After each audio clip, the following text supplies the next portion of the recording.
Yes, distinguished guests, ladies and gentlemen, for the full plenary, we have the keynote address by Mr. Jeffrey Sachs, the Director of the Center for Sustainable Development, Columbia University, and our panelists, Bambang Brojonegoro, lead co-chair of T20 Indonesia, Sachin Chaturvedi, the Director General at the Research and Information System for Developing Countries, Paolo Magri, Executive Vice President of the Italian Institute for International Political Studies, and also Tetsushi Sonobe, the Dean and CEO of the Asian Development Bank Institute. Yes, and this final plenary session that we have today will be chaired by Riyatu Mariatul Kiptiah, as received her PhD degree in economics from Georgia State University in the United States in 2008, Master of Arts from the Georgia State University in 2002, and Bachelor of Arts in Economics from Faculty of Economics and Business, the University of Indonesia in 1999. Riyatu is a public finance expert who has been involved in various research and also projects on policy evaluations and monitoring, design of fiscal related schemes, intergovernmental transfer, and regulatory impact assessment. She also has a research interest in higher education related policy. She is now member of TADF, or Technical Assistance on Fiscal Decentralization, under the Ministry of Finance, before serving as LPEM's Associate Director in Research in 2014. She was the head of the Economics Undergraduate Program in the Department of Economics, Faculty of Economics and Business, University of Indonesia. She has been the Director of LPEM FEB UI since 2015. Ladies and gentlemen, please welcome on the stage our chair for the fourth plenary session. This is Ibu Riyatu Mariatul Kiptiah.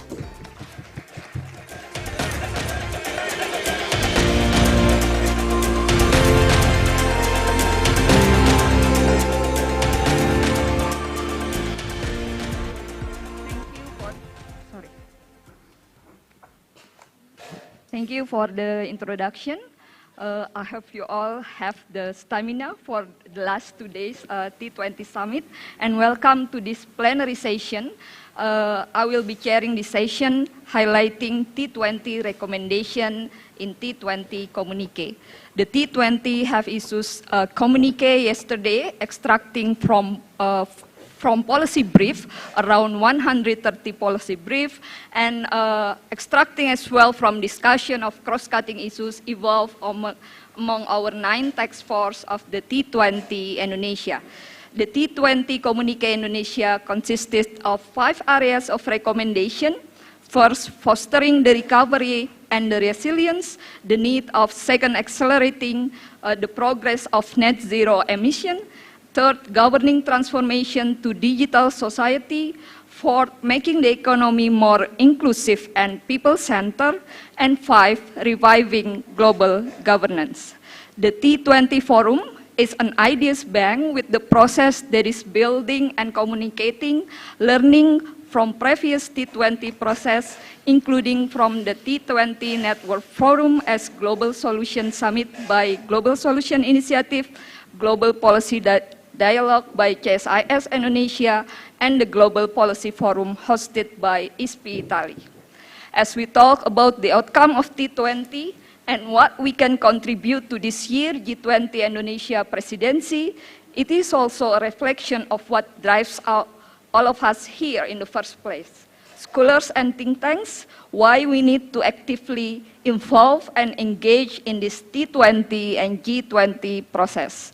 The T20 and G20 Forum facilitate the discussion and moving the process of cooperation for delivering global public goods and a concerted effort to achieve inclusive recovery within this uncertain and complex policy landscape as noted and discussed in this T20 Summit.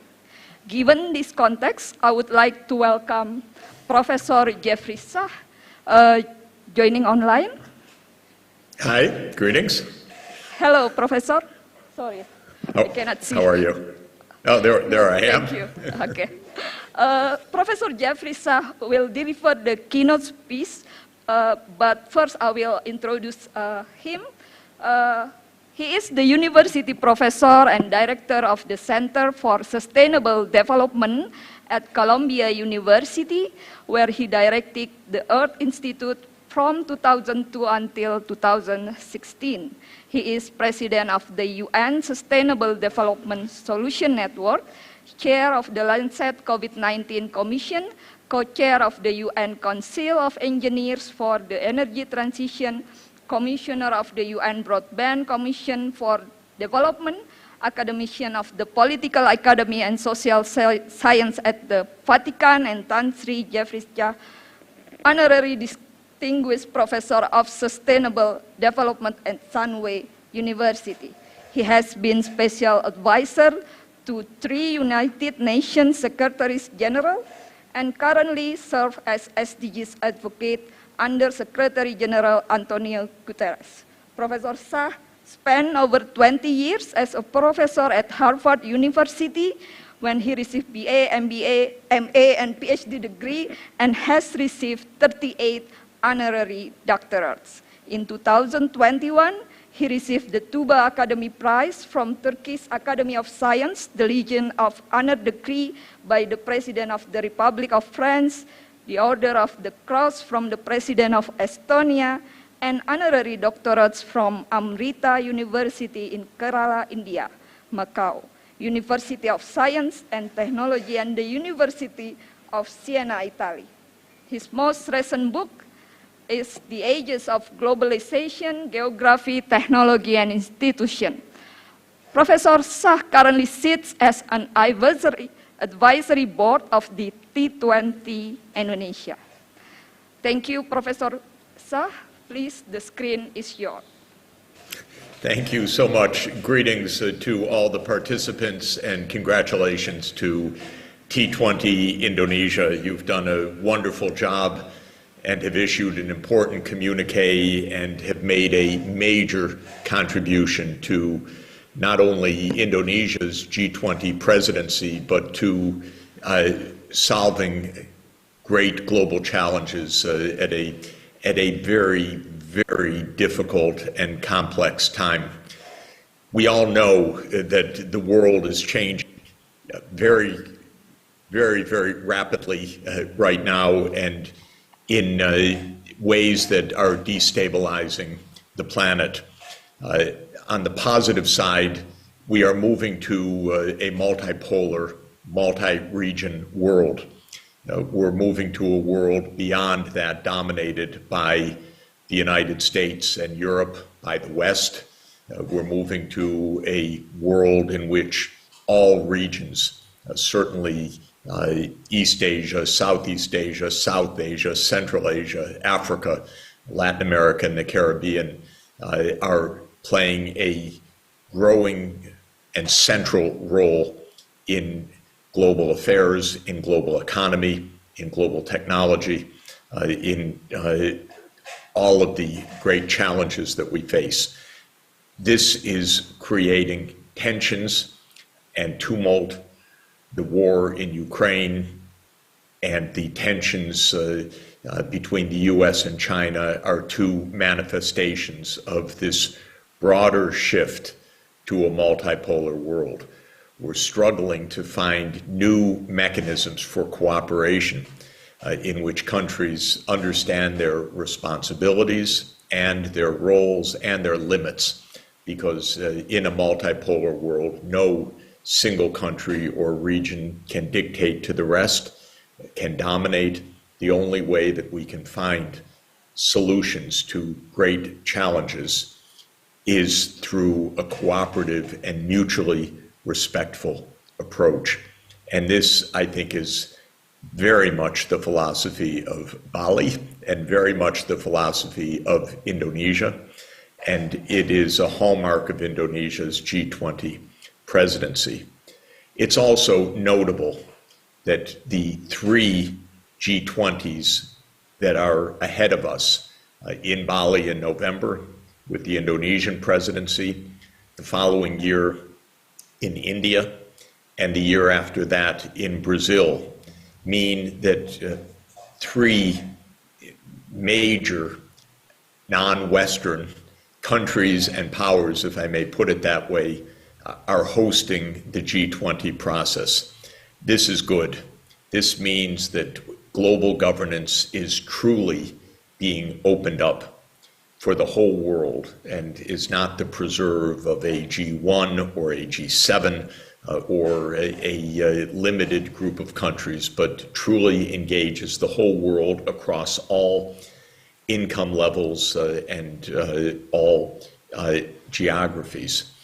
I've been advocating, and I'll advocate again in these brief remarks, that we add the African Union to the G20 to make it the G21, so that we bring in all of the 1.4 billion people of Africa into representation in this wonderful process, because the European Union has a seat in the G20 as a union, and the African Union, with its 1.4 billion people, which will soon be 2 billion people, and soon enough 3 billion people, needs a seat at the table. And that would also raise the voices of some of the poorest regions of the world that need special attention. Now, our overarching challenge is sustainable development. That means 4 things. First, that the benefits of modern technology are accessible globally so that all regions of the world can benefit with material decency and well-being. The second pillar of sustainable development is social inclusion, meaning that within our societies and across societies, each individual's needs, whether for education or health or safe environment, are respected. And it's fitting that on the 75th anniversary of the Universal Declaration of Human Rights in 2023, coming next year, we understand that economic core accessibility, like education and healthcare and social protection and enough nutritious food to eat, are rights of every individual. So social inclusion, leave no one behind, is the second pillar. The third pillar, of course, is the environmental sustainability. And we are now absolutely in the midst of environmental turmoil. For decades, it was to head off this turmoil, but we are in it now. We have mega droughts in Europe, mega droughts in Asia, forest fires across the world, crop failures, tensions and challenges in the dryland regions, in the tropical regions. We are already in the midst of destabilizing environmental, human-induced crises, climate change, loss of biodiversity, massive pollution, all three interacting, and together with the depletion of fisheries and threats to both marine and terrestrial ecosystems. The fourth pillar of sustainable development is global cooperation and partnership. SDG 16 is for peaceful societies, and SDG 17 is for global partnerships. We've been failing in this way. My own interpretation is the United States still believes that it runs the show, which is way out of date. It obviously does not, but it is still not cooperating with Russia, with China, with others in ways that are mutually respectful and would reduce global tensions rather than raise global tensions, which is what has been happening in recent months. We do not have a world, in my opinion, divided between democracies and autocracies, or whichever division one emphasizes. We have a world that is united in the challenges that it faces, united in common humanity, united in cross-border issues that need to be faced, and sharing a global economy despite all of the talk about decoupling and deglobalization. We are deeply interconnected. Every time we claim that we're not, such as European sanctions on Russia, it boomerangs. We are seeing a deep, deep economic crisis in Europe because one of the responses to a war that should not have happened at all had NATO not pushed so hard for enlargement. One of the consequences is a sanctions regime that has a huge boomerang effect and is solving no problems. The latest attempt of the United States to cut off technology exports to China will have a boomerang effect the same way, disrupting global supply chains. So all of this is to say, colleagues, that the T20 communique that puts the centerpiece on global cooperation and global public goods is exactly where it should be. It's exactly the message that the world leaders need to know and need to hear when they arrive in Bali, an island of peace, an island of great cultural tradition. When they arrive in November, our leaders need to know they need to serve the common good. And the common good doesn't mean their country first.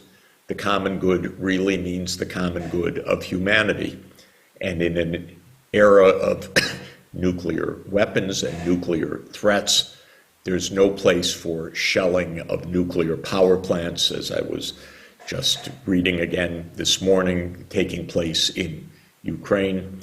There is no place for great power confrontation. But we should also understand we need not fear global hegemony by one power or another. Nobody can have hegemony in our world today, in which all regions of the world are demanding their say, their voice, their rights, and are contributing fundamentally to the global good.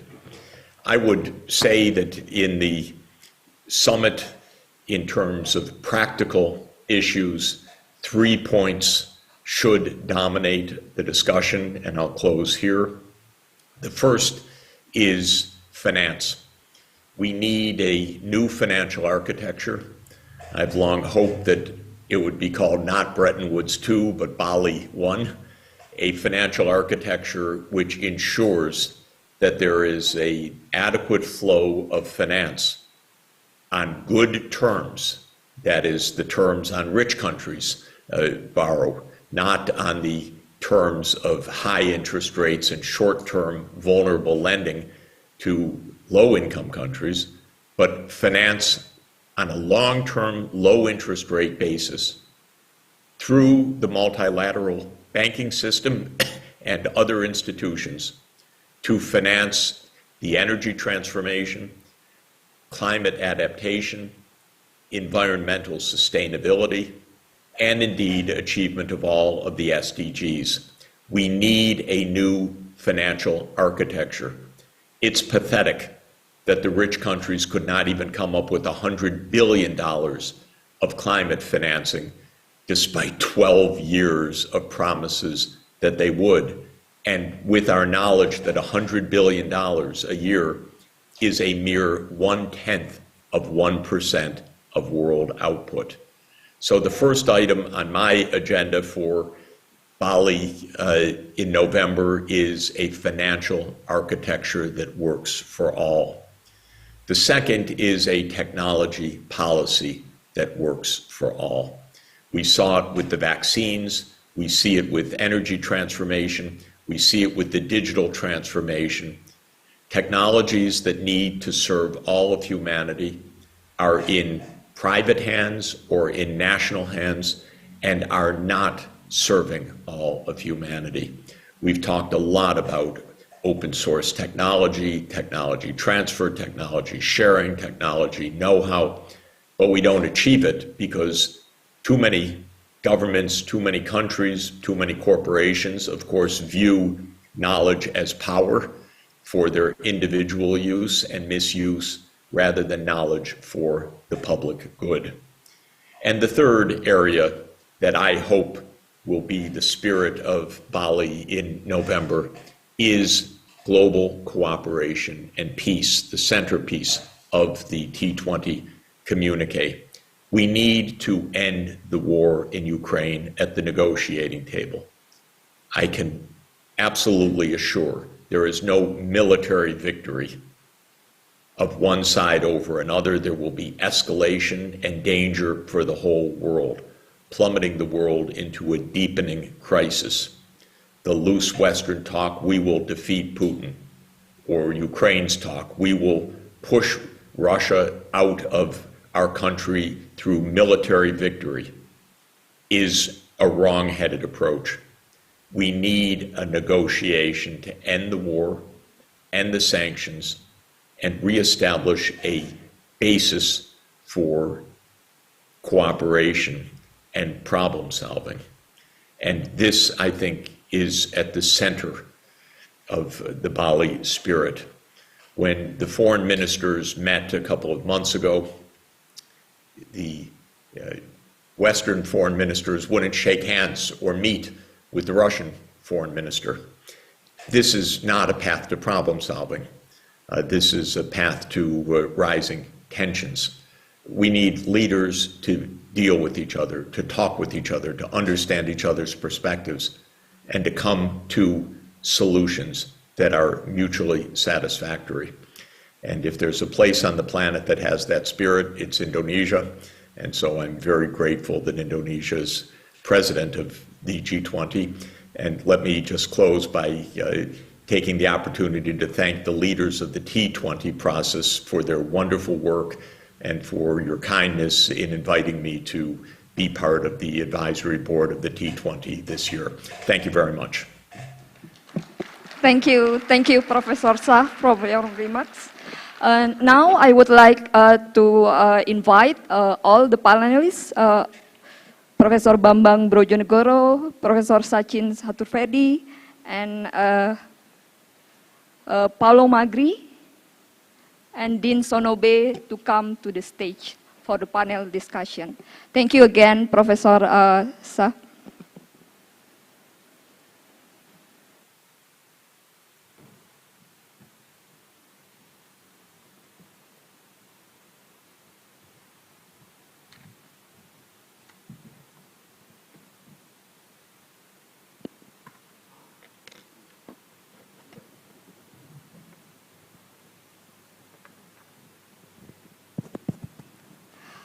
Thank you.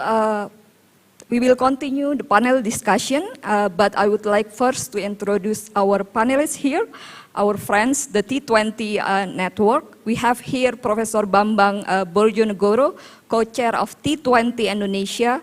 He is from the Faculty of Economics and Business, University of Indonesia. Professor Bambang was Dean in the Faculty of Economics and Business in 2005, and previously was Vice Director in LPM FEBUI.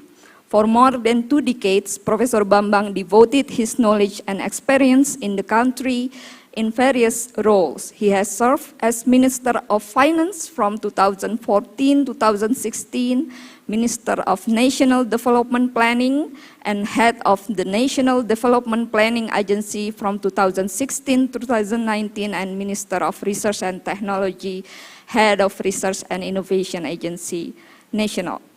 2019-2021. Thank you again, Professor Bambang Brojonegoro. The next is Professor Sachin Chaturvedi.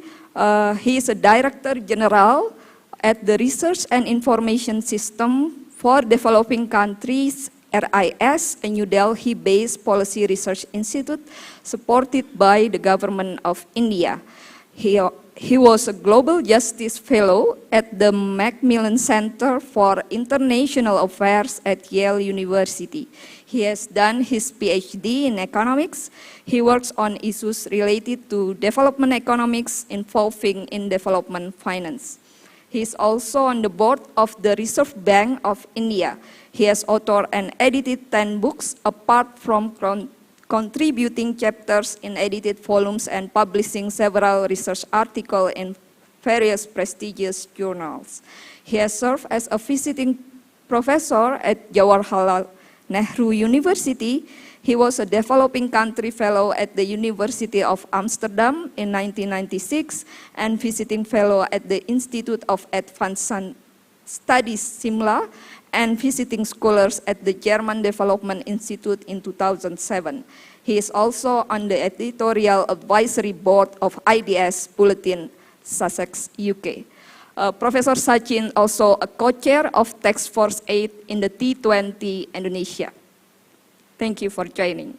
Sitting next to Professor Sachin is Dean Sonobe. Welcome, Dean Sonobe. Dean Sonobe is the Dean and CEO of the Asian Development Bank Institute ADBI, the Tokyo-based think tank of the Asian Development Bank that promotes the realization of a prosperous, inclusive, resilient, and sustainable Asia and the Pacific through policy research and capacity building. Born in 1960 in Tokyo, Dean Sonobe obtained his PhD in economics from Yale University and BA in economics from the University of Tokyo. His research interests are centered on the empirics of economic development, particularly on the roles of industrial cluster, human capital, social capital, management practice, and market competition in industrial development in developing Asia and other regions.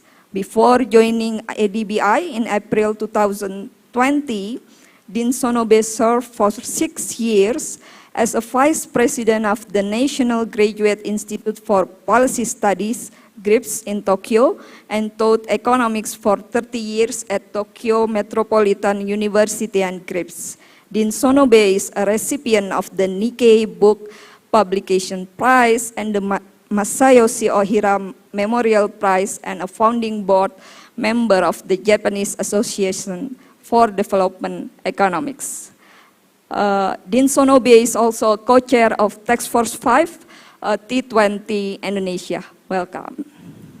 And the least but not least, Professor Paolo Magri.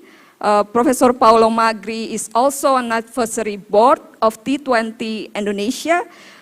He is the professor and director, executive vice president of the Italian Institute of the for the International Political Studies (ISPI) and professor of international relations at Bocconi University. He is member of the strategic committee of the Italian Ministry of Foreign Affairs and International Cooperation, member of the Europe Policy Group of the World Economic Forum Davos, and member of Board of Directors of the Italy-China Foundation. He is also a member of the Board Expert of GlobeSAC, Global Europe Initiative, as well as member of the Scientific Committee of the Center of Excellence for Stability Policy Units and of the Military Center for Strategic Studies. He is a regular speaker, writer, and commentator to diverse media outlets on global issues, U.S. foreign policy, Iran, and Middle East. Previously, he served as program director to the UN Secretariat in New York and up to 2005 as director of international affairs at Bocconi University in Milan. ISPI also the organizer of T20 Italy and working closely as well with the T20 Indonesia. Welcome, Professor Magri. I think as we hear about the remarks from Professor Shah, I would like to start the discussion with Professor Bambang on key message conveyed by the T20 Indonesia on the T20 recommendation reviving global governance given the many complex of global issues, and in addition to the financing gap, T20 also addressed the need to identify financing scheme that may work, including on the institutions that are involved. In this context, what are the reforms of international finance institutions within the global monetary system that will better represent the interests of developing countries, as this T20 start with the host in Indonesia as emerging countries. Thank you, Dr. Riyatu. And first of all, I would like to thank Dr. Sachin, Dr. Sonobe, as well as Dr. Paulo Magri, because they already contributed to the T20 Indonesia during this, during the whole year, 2022. Both Dr. Sachin and Dr. Sonobe, as Dr. Riyatu mentioned, have been helping us through the co-chairs of the task forces, and Dr. Paulo Magri has been, I think, very generous to be part of our international advisory board. So, echoing what Professor Jeffrey Sachs just mentioned, of course, about the current conflict between Russia and Ukraine, I believe our key message in our communique is about the importance of cooperation. Or I have to say, cooperation is a must during this difficult period. And it's not just about, you know, the cooperation in terms how to reduce the conflict or how to avoid the conflict, but more importantly, when we are trying to understand what happened with the high inflation that happens globally, then certainly one of the immediate solution that maybe we can propose to any decision makers from different countries is cooperation, but not talking about political cooperation. We are talking, for example, reviving multilateralism in trade. Because if you have, in your country, you have difficulty of matching the high demand with your local production, then the solution is you have to import. But of course, when you import some products that will be very much needed in your country, sometimes there is barrier. Sometimes there are restriction of doing the trade itself. Or sometimes because of some political differences, a potential supplier simply rejects your request to buy their products. So it happens in real world, and actually we already had solution from the past through the multilateralism in trade, WTO, and finally, this is the time actually, because many countries have been, I think, quite severe. I mean, they have suffered, I think, quite significantly because of the high commodity price. And I mean, we have learned from our Econ 101 that the solution for any potential high price is try to match supply with the demand. And the supply doesn't have to come only from your own, but it has to come also from outside. So multilateralism or cooperation in trade, I think, is necessary. And of course, with the current situation when everything is worsened because of the geopolitical tension, then certainly the word cooperation becomes even more meaningful, because now we are trying the world that I would say actually has experienced the impact of good cooperation during the pandemic. If we remember our days during the pandemic from early 2020 up to today, I think we might agree, all of us might agree that one of the solution why the COVID pandemic has been relatively now well managed is because of cooperation, international cooperation. Although there are some, dissatisfaction about vaccine distribution, etc. But at least the spirit of cooperation is there when human being is in threat. And that kind of cooperation, I think, has to be elevated again during this time, because now human being is also in threat. I mean, you might just think this is just high inflation, but what happens if high inflation leads to slowing growth, stagflation? And what happens if stagflation accompanied by the problem with the weather, with the severe drought that now happens in different parts of the world? I think it's quite serious disaster for human being. And this is time human being to realize the importance of cooperation. So that's one thing. And then on the issue of the so-called global financial architecture, one of the recommendations from our T20 is trying to give the new perspective on global financing scheme, especially global development financing scheme. Of course, we know the result of the Bretton Woods that give the birth to both the IMF and the World Bank system. And it has been helpful.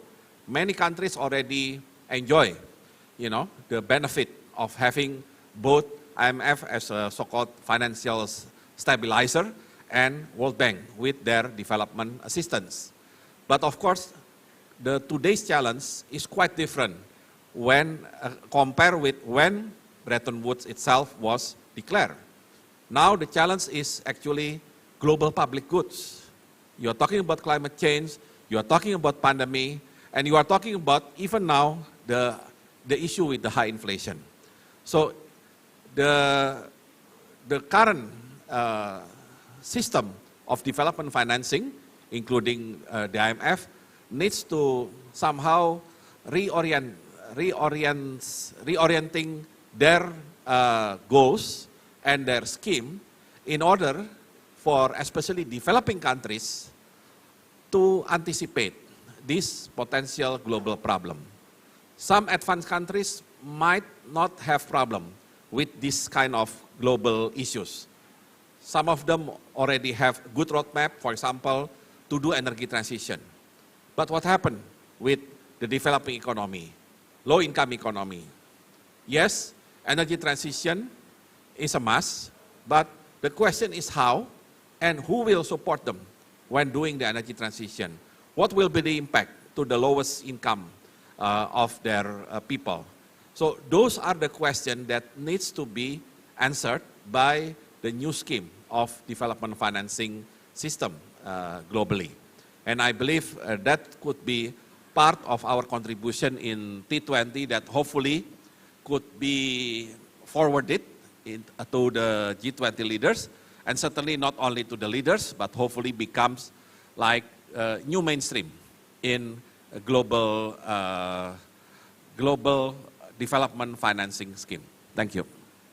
Thank you, Professor Bambang, for addressing the need to thinking again on the multilateral institution to make it work, given the complex combining development issues as well as the finance. So moving to Professor Sachin, as the G20 strive for inclusivity to set common global agenda, despite diverse interests among G20 countries, what might be the complementarity of global issues among G20 member countries, and how can G20 and other multilateral organizations, following Prof. Bambang remarks, better reflect the interests of developing countries and the global south? Thank you. Thanks, Professor Riyato. I think Professor Bambang has laid out what our collective vision about the role of the G20 is. And the communique that has emerged yesterday is a reflection of our collective will in terms of taking the whole agenda of development forward. And I think India's presidency, as it is going to be beginning at the end of this year, would bring in the nuances that are important from that perspective, both in terms of multilateral institutions and their sort of new energy that is needed, but also in terms of our partnerships. And I think that would be extremely important in terms of how multilateral institutions are, or even the very concept and the rationale is revisited. The idea of financial architecture, which Professor Jeffrey Sachs just mentioned, I think is extremely important for us to revisit. The whole quantum of development finance, the restructuring that is needed, and I'm so glad that Indonesia has provided the leadership on blended finance and the new principles that are needed. We need to see what are the supplementary resources that are available, and in what way that institutional architecture, that institutional framework needs to be revisited. The term that Jeff gave today in terms of Bretton Woods 2 or Bali 1, I think is important. It's important from various perspectives as to how and why goal 17 hasn't moved. And that's where the role that at some point Brazil and Argentina had suggested in terms of having the CBDR, common but differentiated responsibilities.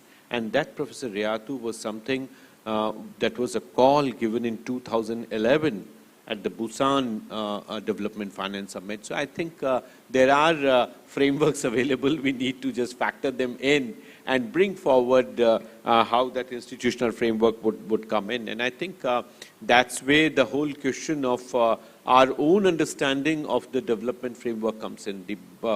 The crisis that we have just gone through in form of COVID, the crisis that is there with the conflict, which Professor Bang alluded to, and I think the climate change related challenges that have multiplied. They bring in 4 different kinds of issues that I think are important. Number one definitely is revisiting institutions. Second is the development finance, which I mentioned. Number 3 is in terms of the milestones. Now the SDG goals are not just 2030, SDG goals are spread from 2016 onwards. There are several goals that should have been done by 2024 and we are off the mark. If SDG 2.0 has to come in, what that should look like? 2030, definitely countries are not going to make it. So from that point of view, what is it that we need? And that's where I think the larger role would come in, and our idea of revisiting our development parameters, particularly in terms of the consumption patterns, the way we are producing, how to reduce the carbon footprint of our production structure, the circular economy. And of course, last but not the least, what Professor Bang emphasized in terms of the global public goods. So if multilateral institutions, their architecture are to be revisited, what kind of global public goods we need, be that in the realm of health with vaccines and many other dimensions of health sector challenge management, but also in terms of agriculture, the food security. We were thinking in 2015 that we would transit from food security to nutritional security, but now we are back to square one. We have gone back.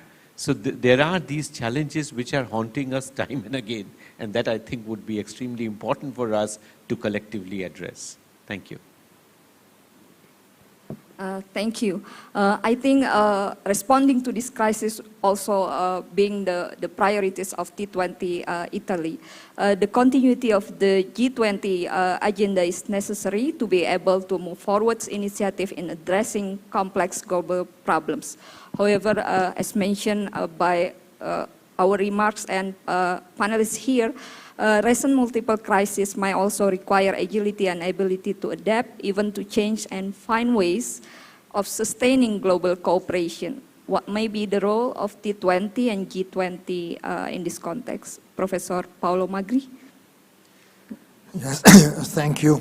And first of all, well done for everything you, Professor Bambang and the other co-chair and all the staff have done this year and in these days to make a remarkable T20 this year. Yes, continuity and agility are both needed.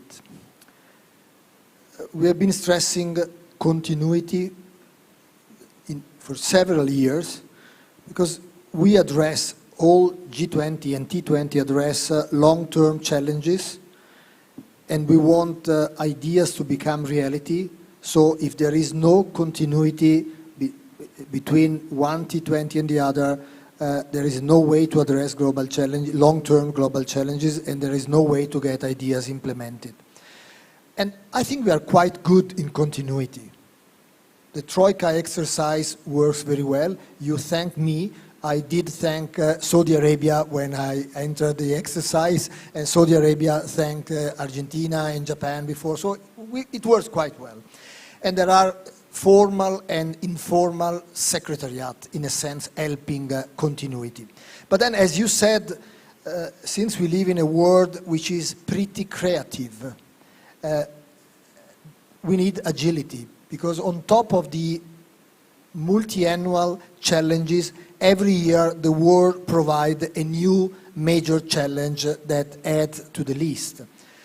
We started many years ago with the financial crisis, then we introduced digital, trade, inequality, then COVID, and now this year, to the benefit of our Indonesian friends, a triathlon, a security crisis, an energy crisis, and the food crisis. And so we need agility. You need to adapt. And what is, that was your question, the role of T20? The role of T20 is exactly what T20 Indonesia did. First, keep the bar straight. When the world around you gets new priority, gets alarming signals shadowing the other agenda topic, keep the bar straight, keep focus, keep direction, keep quiet while the world gets full of dangerous signals. And the second role for T20 is again what Indonesia did, what Professor Bamba just said. Stress strongly, firmly, that cooperation is crucial. That united we stand, divided we fall. You mentioned COVID. All the other crises we are facing have the same problem. Someone mentioned this morning, this is not new for G20. For a few years we had 1 versus 19. But this time is different. Because this time all these crises together are strengthening subgroupings. We keep saying that the G7 is reinforced, but the G7 is not the G20. Then on security, that NATO gets reinforced, but some other members of the G20 are not into NATO. Advanced economy have their problem, which are not exactly the same of emerging countries' problems. And the G20, that's why it's important to stress the message as you did, is the perfect victim of this division, because being so diverse, and that's the great advantage, it's not a like-minded group like the other I mentioned. The plus of the G20 is merging different countries with different problems, different background.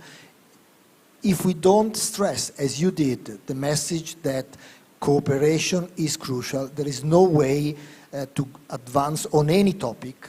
There is no interest in having continuity, because at the end of the day, there is no common ground to find solution to what we propose. Thank you. Thank you, Professor Magri. Dean Sonobe, I think to stay focused, the G20 Indonesia President emphasizing economic recovery. How is your review on the T20 communique that have been issues addressing the long-term agenda in the context of achieving 2030 agenda, and what might be the potential as well, the cooperation between G7 and G20 countries? I think Japan is the next year G7 presidency. Yeah, thank you, Professor Riatu, giving me a difficult question. Yeah, first of all, it's an honor and a pleasure to be part of this wonderful panel in the T20 Indonesia Summit, which marks the T20's 10th anniversary. As you know, T20 was initiated during the G20 presidency of Mexico in 2012. So T20 community has since grown and expanded to become a reservoir of multidisciplinary expertise in the world and for the world. So this community does not represent any particular sector, but it contributes to the world through the helping the informed decision making by global policy makers. So the comprehensive cooperative and long-term approach of this T20 community is unique in the field of contemporary international relations. The T20 is independent from government, but widely connected with G20 presidencies. So pursuing in-depth collaboration and analysis from the different angles and also with multilateral spirit. That's really essential to evidence-based and balanced policy proposals on global affairs. So despite the absence of the permanent secretariat, but thanks to the leaders like Paolo, Denis Sunoa, and other people, so this T20 community has somehow accumulated experiences and knowledge and expertise to address global scale disruptions and turmoils. So this history is described in the book that is now in production by LPEN, so meaning Professor Riatu, and the GSI, meaning Nicola Bushu, and ADBI, meaning my colleague Akbar. So, and then I think this communique, as Professor Riatu mentioned, that this consists of 5 broad areas of policy proposals, which is pretty comprehensive, concrete, and doable solutions, collection of doable solutions, and also evidence-based. So it really represents the history of the T20 community for the last 10 years and its accumulated expertise. So it's very nice. And in addition, the communique so rightly reflects the viewpoint of developing countries and also emerging market countries. So this is very good for the global inclusive governance, just Professor Jeffrey Sachs explained. So the communique, this communique sets the tone of the communiques of the next T20s for the next 3 years.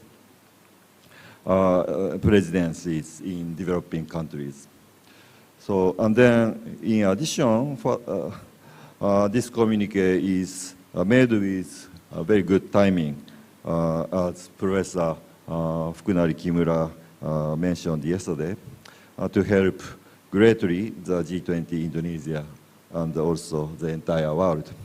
So I'd like to express my sincere gratitude to everyone who joined this long journey of T20 Indonesia, and especially the leaders, Professor Bambam Brojonegoro and Professor Disman Simanjuntak, executive co-chairs, Professor Riatu and Professor Yose Damri.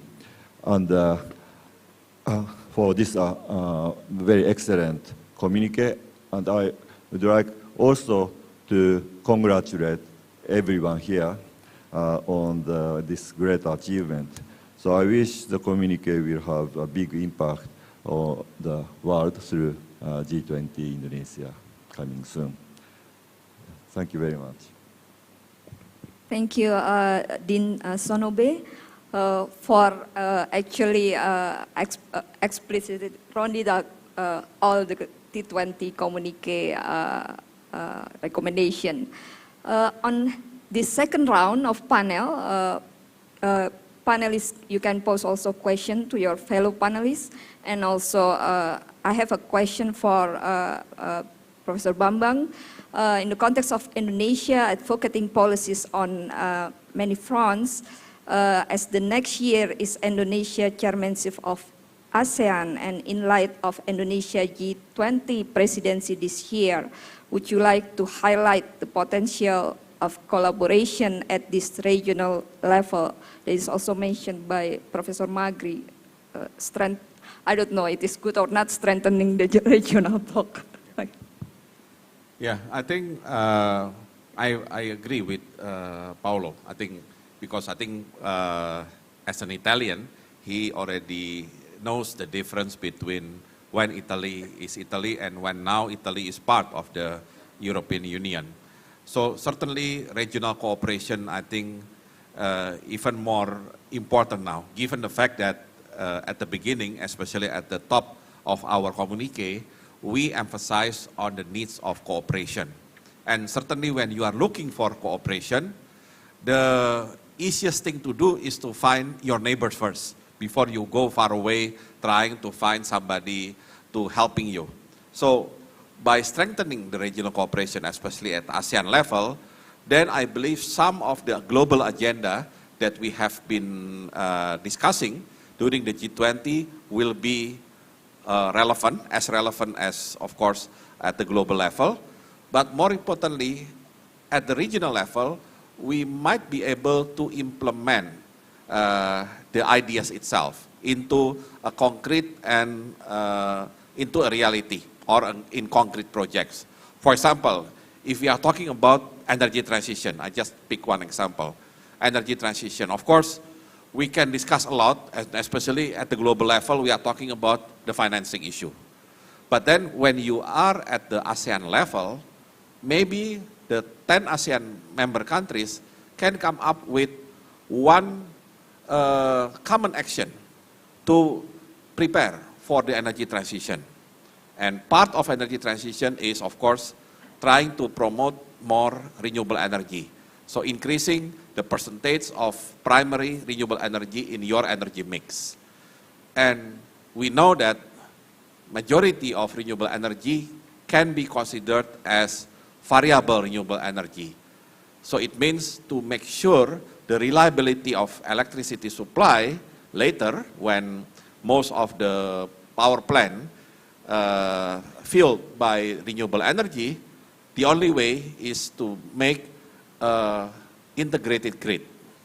Not only national grid or even in Indonesia case island grid, but we are talking about inter-island grid. So for example, the idea of ASEAN grid could be one good example to be promoted when Indonesia hosting the ASEAN chairmanship next year. At least ASEAN trying to identify how ASEAN anticipates the energy transition and how ASEAN can really move forward into a net zero emission. Thank you, Prof. Pak Bambang.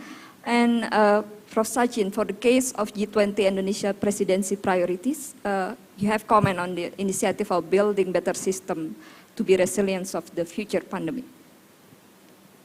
I think 2 or 3 issues are important, which have emerged well during the Indonesian presidency, and they have been articulated both by the task forces in their deliberations, but have also been very well captured in the communique, as Professor Bambang explained. I feel the dimensions that are related to the way, as I emphasized in the first round, the institutional ecosystem is extremely important. There are individual efforts by countries, there are regional efforts by specific regions, and there are global efforts which have been made. We mentioned in our deliberations in the task force in terms of how some of the individual national initiatives, they also play an important role, be that the Blue Dots, be that the Global Development Initiative, and many others. The important point is where do they converge and how that convergence happens. As Professor Bambang again just now mentioned in terms of importance of the regional initiatives, be that coming out from ASEAN or from... so how this triangle moves, the institutional ecosystem, the finance and the whole idea of technology. And this triangle actually helps in terms of further sort of stabilizing the resilient infrastructure that we are talking about, the quality infrastructure that we are talking about, the disaster resilient infrastructure that we are talking about. They all come in when you have these 3 in place, and that's what the communique has referred to. It has dealt in 3 different task forces as an issue, but is also important in terms of how collectively our leadership of the G20 is going to take that forward. Thank you, Professor Sachins. And I think in this current context, maybe from the perspective of the Italy and European countries as well, addressing this context of, as mentioned, energy security, do you have a comment on how can energy security affect the G20 targets and green transition in light of this recent G7 decision? This is following up also on the cooperation between G20 and G7. Professor Magri? Yes, you know, there is a joke or anecdote on Boris Yeltsin meeting the British Prime Minister. The British Prime Minister asked Boris Yeltsin, can you tell me how is the economic situation in Russia in one word? And Yeltsin replies, good. Okay, can you elaborate a little bit more? At least 2 words, not good. Now, I would answer to your question on how can energy security affect the G20 target. Good in 1 word, positively, and not positively in 2 words. Positively in the long run, not positively in the short run. Positively, it can positively affect energy security, can positively affect G20 goals on energy transition in the long run, because there is no better way to have energy security than producing your own energy.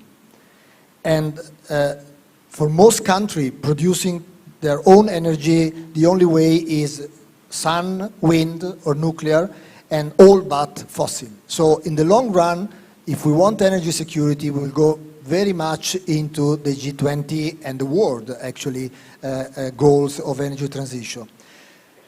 But the short-term prospects are different. There is a huge concern in Europe, much more than what you feel here. A huge concern, I would say panic, in many countries which are pushing towards a whatever it takes approach on energy. And whatever it takes approach on energy security means finding urgently whatever energy to substitute Russian energy. Whatever energy means whatever fossil fuel, coal, whatever. And there is a whatever it takes approach in finding whatever way to avoid to pay whatever price for whatever energy. That's the issue now. And that has moved the G7 to take the unprecedented decision to put a price cap on oil. There is a discussion to have a price cap on gas. And we know very well the G20 has been discussing for years the importance of avoiding market distortions, and this is clearly a market distortion. And we also know how this decision, which are needed from a political point of view in each country in Europe, this decision can increase division within the G20, which was the point I raised before. So the short answer to your question is positive effective in the long run, not positive affecting the goal in the short run. So at least the good news in the long run, Professor. Okay, so come to an end. We have a limited time here. Dean Sonobe, the context of worsening climate crisis, as mentioned, given the approach here, how can G20 build on the Paris Climate Agreement and what cooperation as well, pointing out, implement to accelerate a sustainable energy transition? This long-term perspective. Okay. Yeah, because it's a long run, so the world will solve the problem before it explode or become extinct. So in the long run, there is no big issue, I think. Yeah. So the world community will steadily make progress toward zero emission by 2050. But in the short run, so I think the world community must admit there must be different pathways toward the goals. So Europeans, I don't know right now, but conventionally Europeans emphasize the green, the more regulation, those things. Americans tend to emphasize the commercial dynamism, innovations. And the Asian, especially East, Southeast Asians, emphasize the process, transition, or infrastructure. So, yeah, because of the different contexts of society and history, so they have to choose the different ways. So the world have to admit that fact.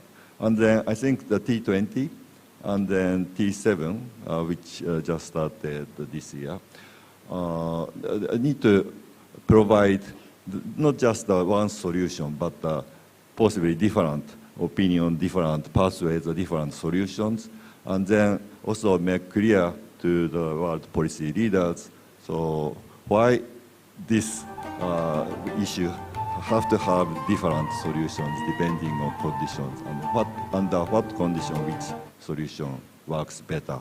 So in that sense, so the role of T20 and T7, which are essentially the same community, I think, we have to work more, we have to be more innovative about helping the policymakers providing the necessary information. Thank you, Prof. Sonobe. So our time is up now. Give applause to our panelists here. Thank you.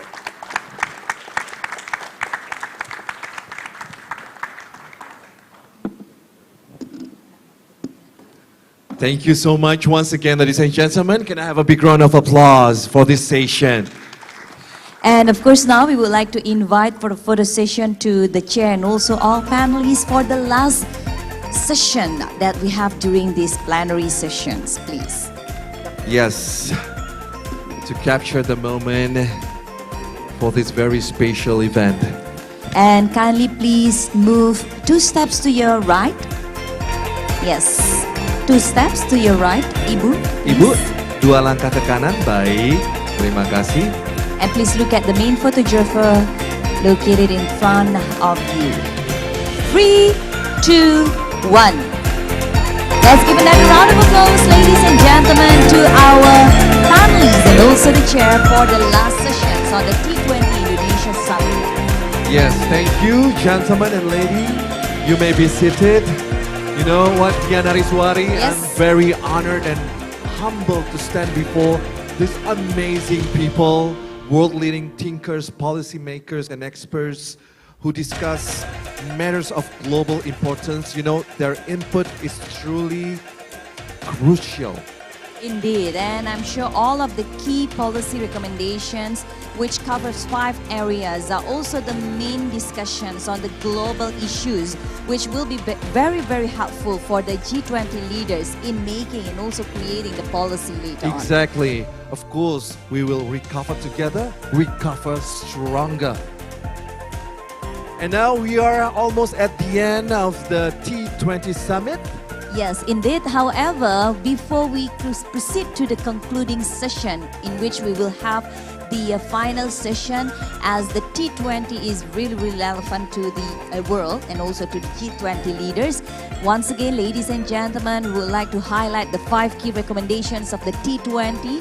in which they covers the food security, energy transitions, food resilience, digital transformations, and then also inclusiveness on economy, and also people-centered, and the global architecture. So those are the main issues which are very, very relevant to the current global challenges, right?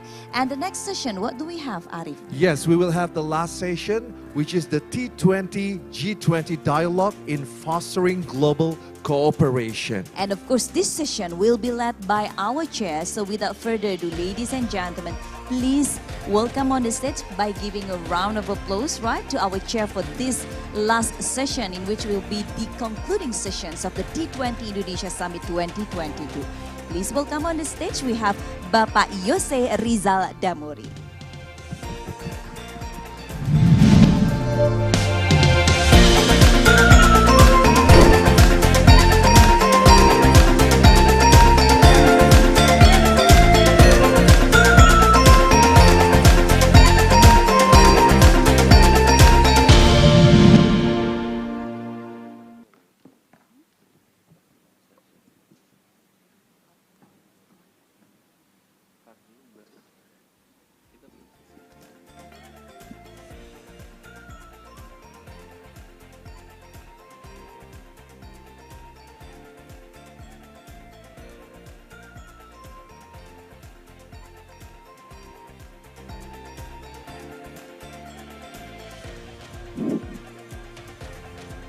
Very good afternoon to distinguished ladies and gentlemen who stay for the whole 2 days in our series of discussions during this T20 Summit.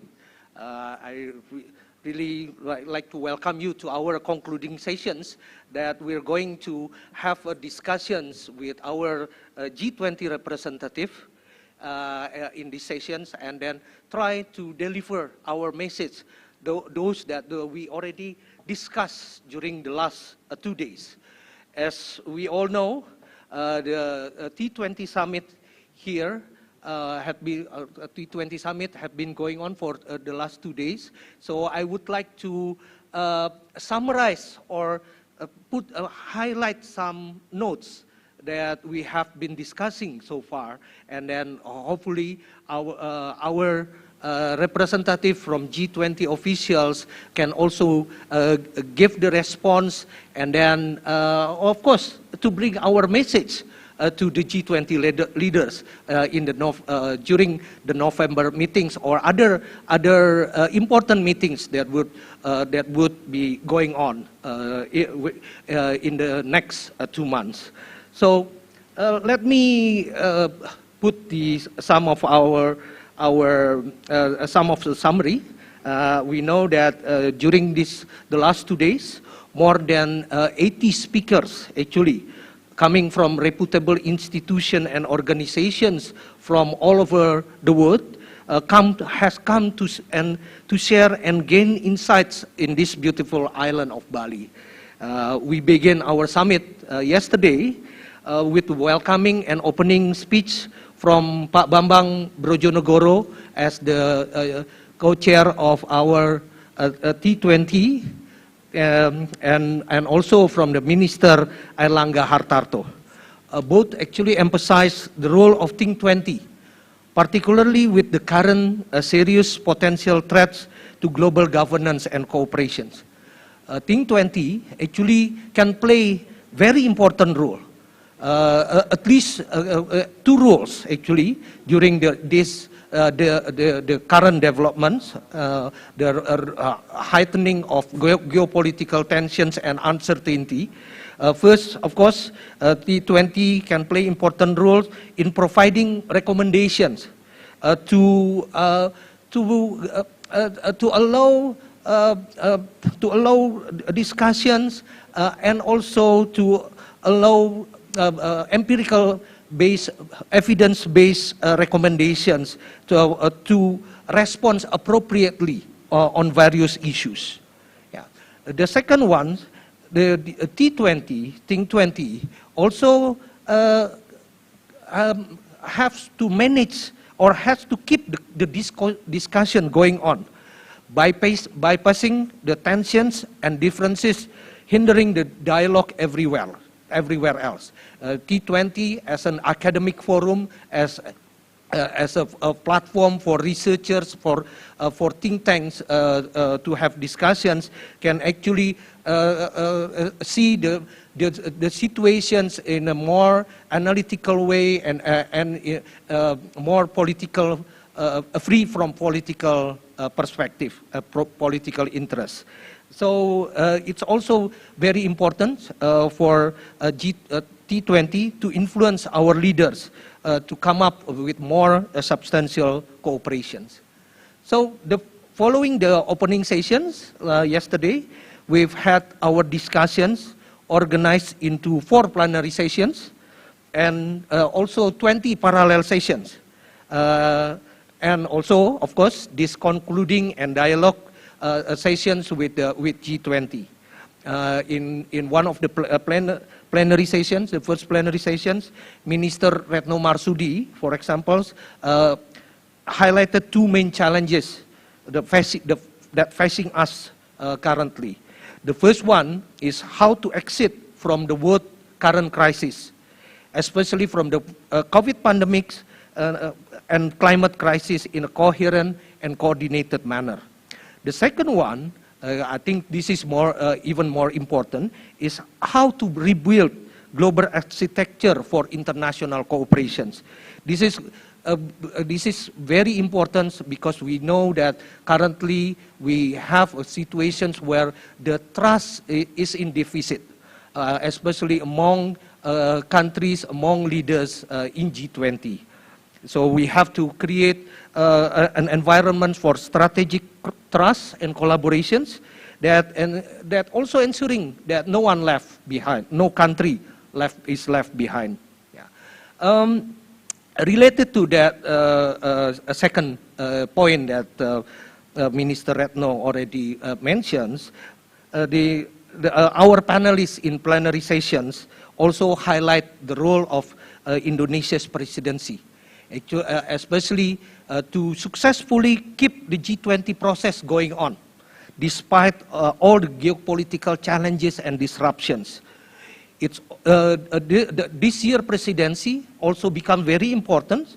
I think many panelists already also highlight these points because this is actually the first iterations of the G20 conferences, G20 process led by developing countries. After this, India, Brazil, and also South Africa will take the leadership of G20, and those are developing countries that perhaps bring different aspirations. And G20 Indonesia would become an important foundation for consensus building and cooperation in the future.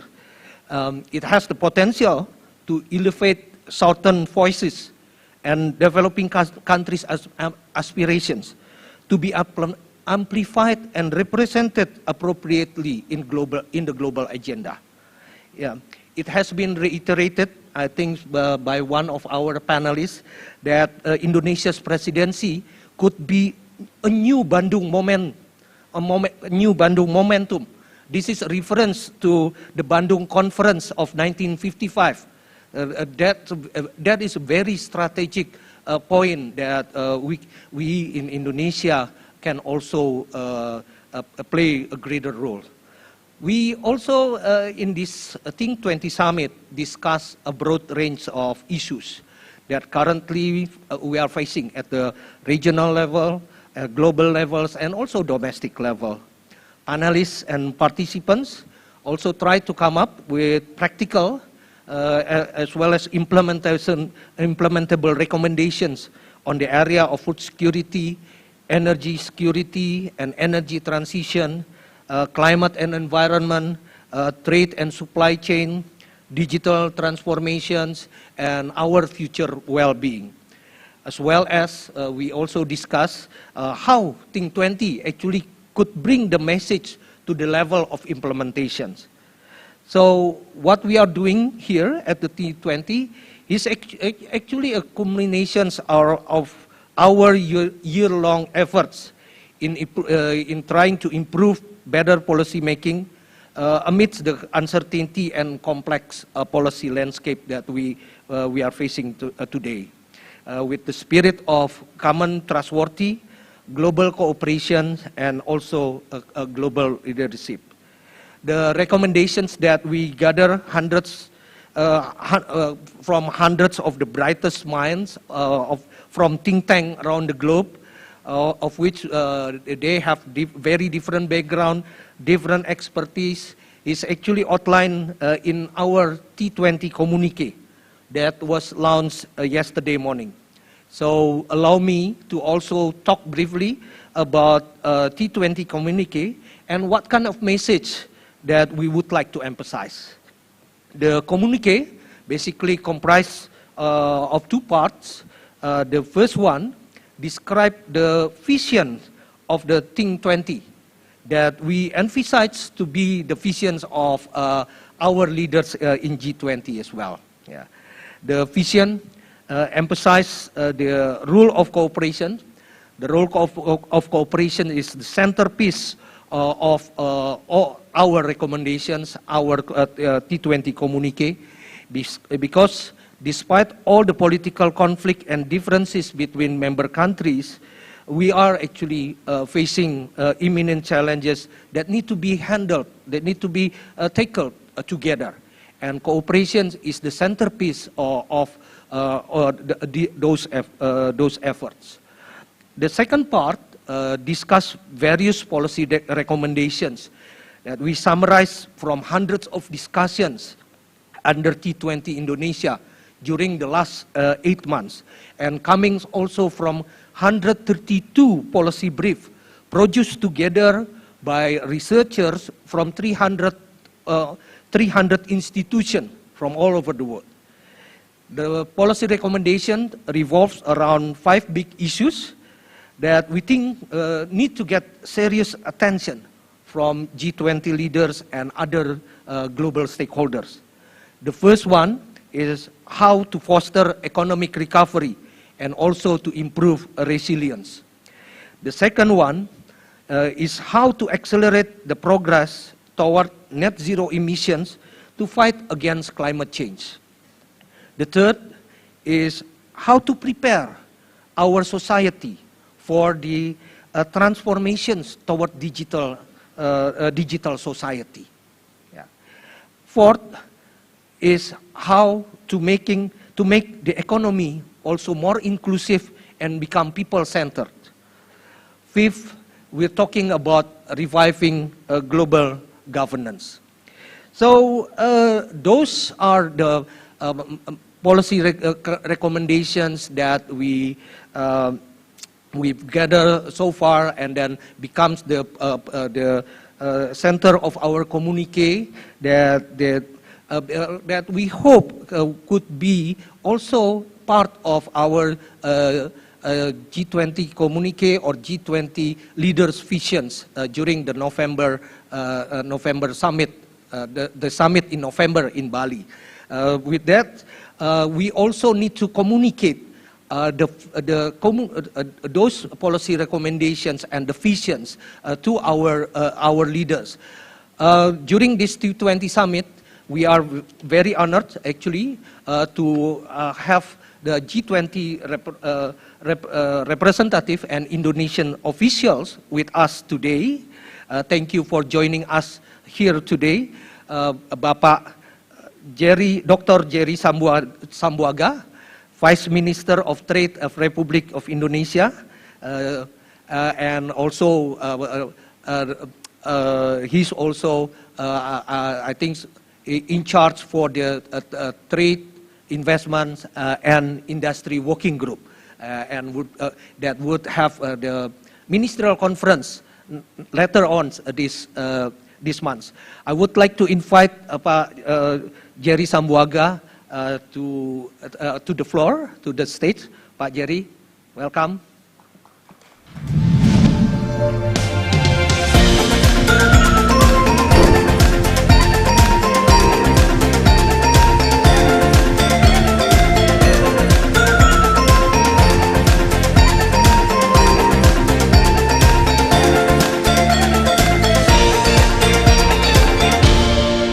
addition to Pak Jerry Sambuaga, we have also Dr. Wempi Saputra.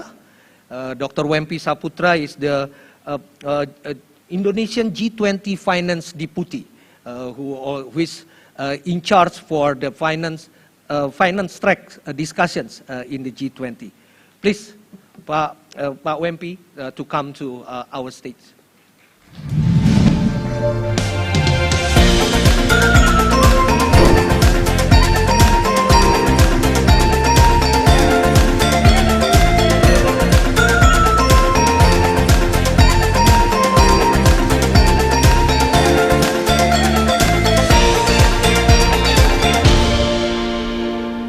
We are really very honored, Pak Jerry, to have you here, Pak Wempi, to have you here as a representative from the Indonesian government and also G20 officials, G20 representative who is in charge for all the discussion in G20 during the last 8 months and would be for the next 2 months ahead. I would like to invite Pak Jerry first, to come to the stage and then deliver your response, Pak, including to our communique and also the summary that we have, or perhaps also another things that you think is quite important to be there. Thank you.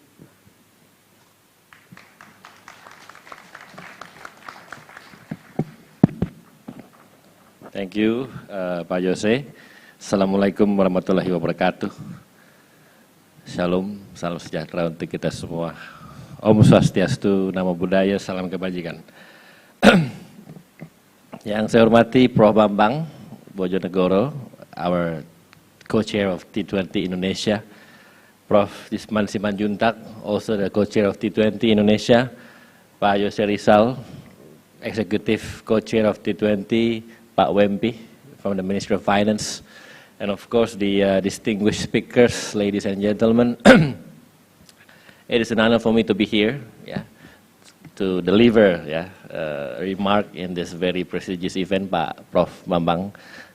We're happy to be here, and on behalf of the Ministry of Trade, I thank you and I appreciate all the summit that has been done, the discussions, and also the policy recommendation that have just been delivered by Pak Yose. Please allow me to probably not only respond, but perhaps give some insights or remarks or share some valuable things that I think it would be useful for all of us to know, seeing from the perspective of Ministry of Trade. I think I have some slides here that can be brought up here. Thank you. Ladies and gentlemen, I think our presidency, Indonesian presidency and G20 has reflected a very important, not only message, but also has reflected a very significant moment. Indonesia is one of the leading nations in Southeast Asia. It is fair to say that as part of the ASEAN, one of the largest regional organizations in the world, I would say, is quite remarkable and quite essential in transforming a lot of assets and a lot of potentials that we have. As you know that nowadays, we have seen in the post-COVID-19 pandemic, the economic recovery is still insufficient, vulnerable, and therefore we are facing a lot of challenges. And as we can see from the data that the world economic growth this year, initially in January predicted to grow by over 4%, and has been forecasted down below 3% by the World Bank. But we're quite optimistic and we're quite certain that the world now is in a better place, despite the effect of the COVID pandemic-19, and seeing from the trade perspective, particularly from the Ministry of Trade, especially from the Indonesian point of view, we are quite certain and we are quite sure that our growth is now better than ever. I have to say that this year, based on our latest data, Pak Jose, Prof. Bambang, that our trade balance, Indonesian trade balance, in June 2022, we have achieved a surplus trade balance of 24.89 billion US dollar. And it is a very significant number. Why I say it's a very significant number? Because I'm quite optimistic that by the end of this year, we will surpass the record of our surplus trade balance that we accomplished last year. So Pak Prof. Bambang and Pak Jose, Pak Wempi, last year in December 2021, Indonesia trade balance was 35.34 billion US dollar. It was the highest since 2011. Right? And now in June 2022, we have achieved 24.89 billion US dollar. So if it's average 1 month, we can achieve approximately 3 billion US dollars. So I'm quite optimistic that by the end of the year, we can surpass, the surplus that we already achieved last year. So I think it is one of the progress and one of the significant improvements that we had, seeing from the trade perspective. And we are quite sure that this trade of balance would contribute to our, not only our trade in a global perspective, but also our economy. And not to mention that, as we know, as all of us know, that G20 is focusing on 3 elements. One of them would be digitalization, economic digitals, and thank God there's Pak Wempi, Prof. Bambang, and Pak Jose. I think they will be talking a lot about this.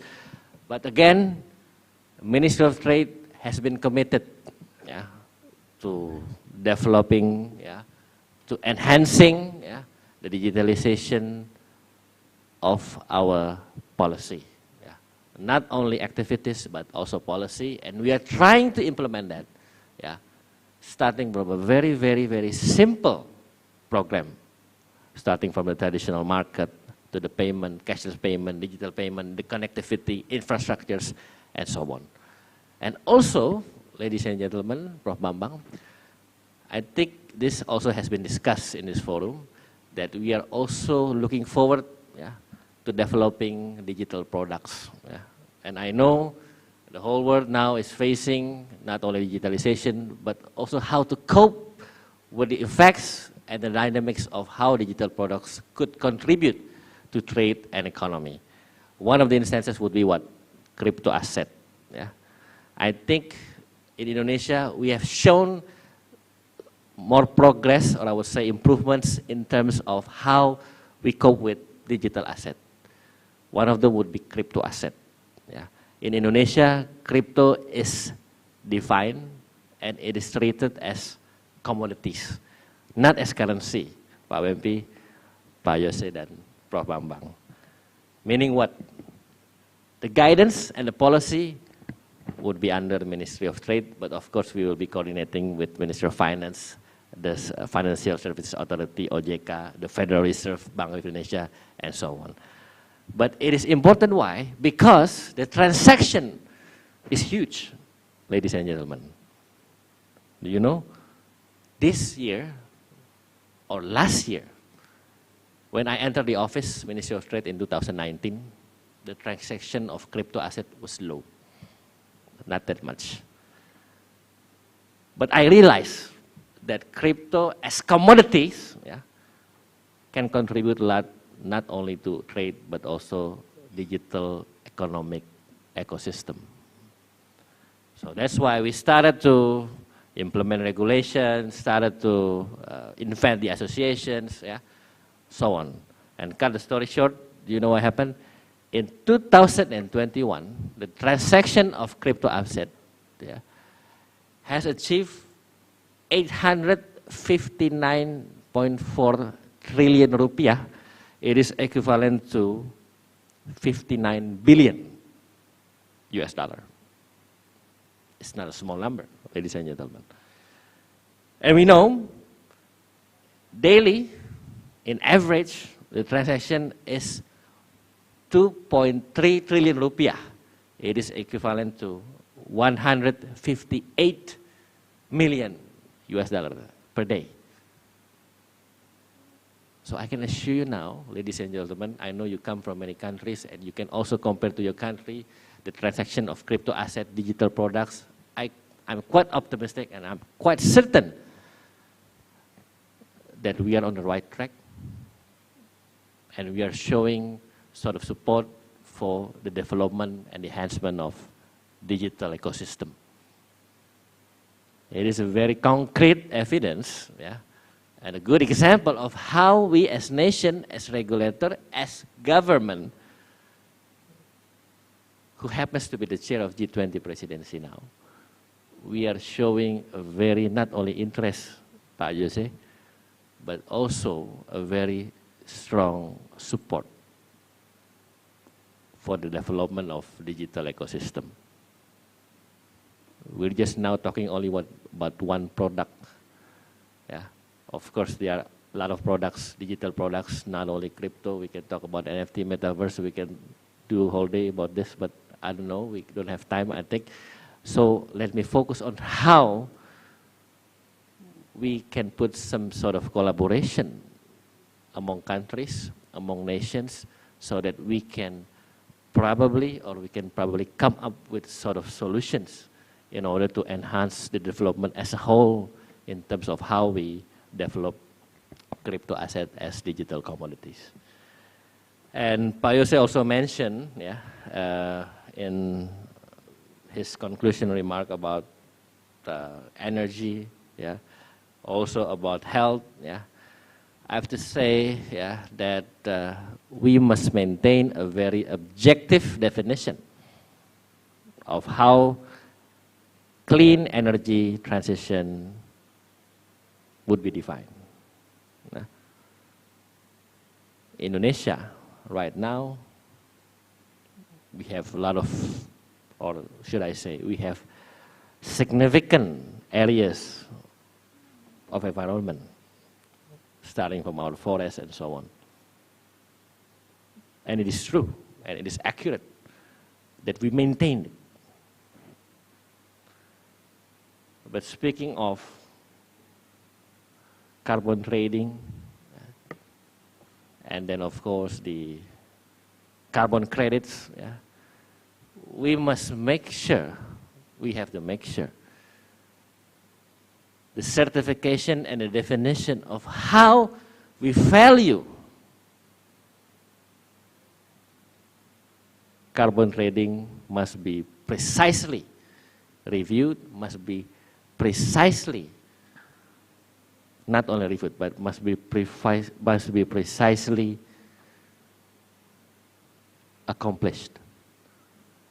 And it is up to all of us, not only one or two developed countries, to define how carbon credit or carbon tax should be defined. I think this is very important, so that there will be some objectivity in defining and of course in articulating what would be the right policy to govern, to manage carbon tax and carbon trading. It's very important, Pak Jose. I think this is one of my responses. I think I can assure you that it's not only important, but also vital for nations, for governments, particularly developing countries, and particularly those countries who have land preservation, so that we know and we are optimistic that the measure of carbon tax and carbon trading would be fairly distributed. And also, yeah, I happen to be the chairman of our delegation for the dispute settlement, yeah, of CPO, the crude palm oil, and also the nickel. We are suing the European Union for our CPO, and we get sued by the European Union for our nickels. Yeah. of course, it's a very regular exercise, it's a regular practice, yeah. As nations, yeah, as a nation, I think all countries can exercise their right, yeah, in facing dispute settlement in WTO. But my point is, we must have a clear definition. What product is dangerous, what product is not dangerous, right? What environment is sufficient enough for us to preserve, what is not, right? And of course, we have to find and define a right policy without any bias, so that there is a very clear line to be drawn here. And I urge that all of us now in this very prestigious event, Prof. Bambang, Pak Jose, and Pak Wempi, I think one of the conclusions that we can make, or at least I can respond to the communique, is that distribution of wealth, distribution of health, and of course fairness and access to have to be involved in every single decision maker, with particularly in a global arena, should be provided well. That's the idea. Okay, I think I'm running out of time. I think it's already 10 minutes. I'm happy to be here, to be delivering a lot of remarks or a lot of responses and a lot of statements, and of course, to share with all of you about our position, about our response to the communique. But the bottom line is that the theme of the G20 is what? Recover together, recover stronger. So the basic thing is collaboration among all. And if we want to collaborate, we cannot and we would not use any single subjectivity or any kind of bias for policy implementation. So it has to be drawn, or it has to be based on fairness, equality, and also open-minded views, so that we can cope with this digitalization era and these digitalization norms. I think that aspect would be one of the important elements in our responses to the communique. And again, I thank you, Prof. Bambang, Pak Jose, and Pak Wempi. And I'm happy to be here to be delivering this remark. And of course, we live in a global community. Global challenges require global solutions, collaborations, and as it is mandated in our theme, recover together, recover stronger, collaboration. Thank you very much.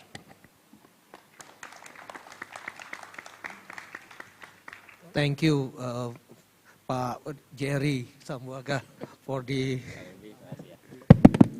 for a very, I think, a very succinct and also to the point remark. Pak Jerry mentions about the current situations of trade, actually. And we also heard from our panelists yesterday that despite all these geopolitical tensions, actually world trade is doing fine at the moment.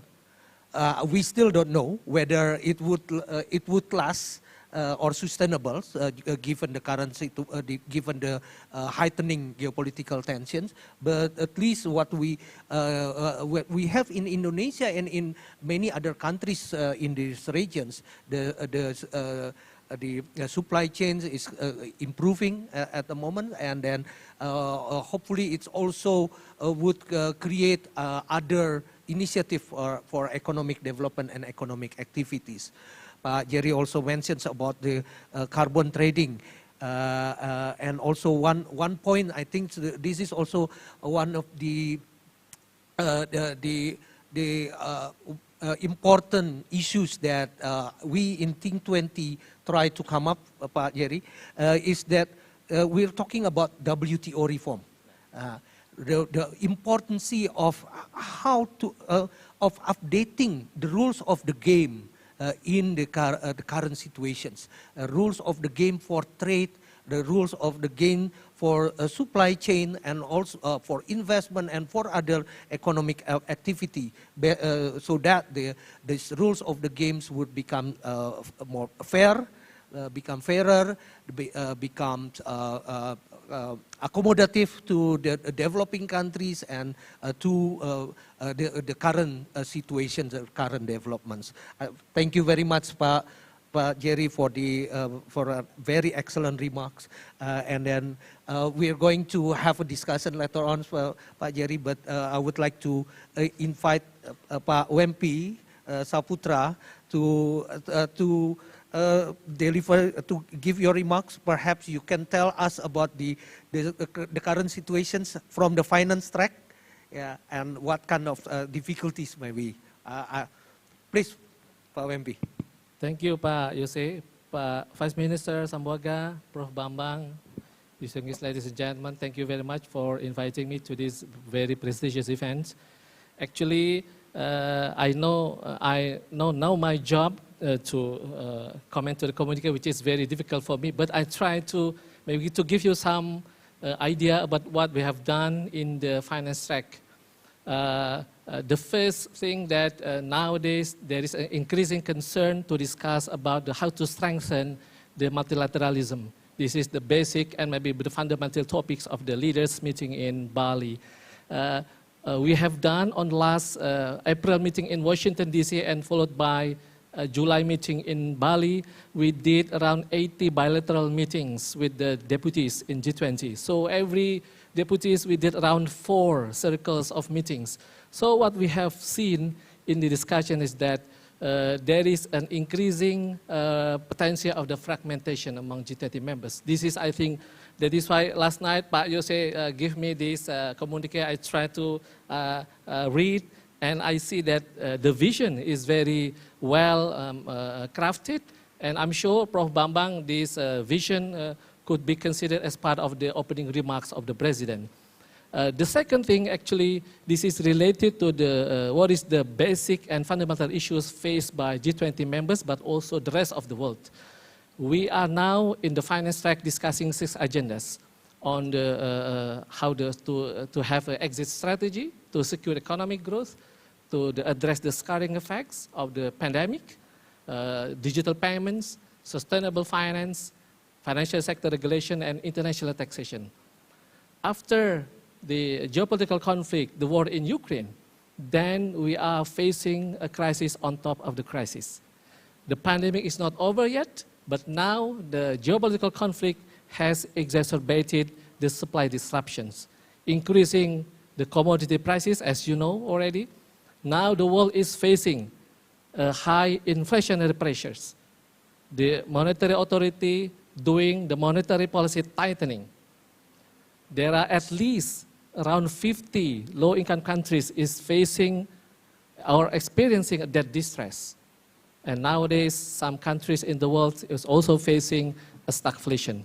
A combination of global slowdown of economic recovery combined with the high inflation, which is very, very sophisticated for every policy makers. That is why, ladies and gentlemen, the second issues in the heart of the discussion in the Finance Minister and Central Bank Governors meeting is around the food security and energy security. As you know, I go through the communique. This is a very good analysis. I know there are some many policy briefs considered in this discussion. And let me share you that there are at least 3 interventions in the food security issues as we discussed with the finance and agriculture ministers. The first, how to ensure the financing side of the food productions as well as fertilizers availability. Now there are planting season in many countries and there are shortages of the fertilizers. It will influence the paddy field productions as well as other grains productions. The second, how to ensure about the agriculture intervention. Not only we are thinking about the current production, but also the climate resilient agriculture. I think this is already addressed in this very wonderful communique. Pak Yose, congratulations, Pak Bambang and all distinguished T20 co-chairs and participants.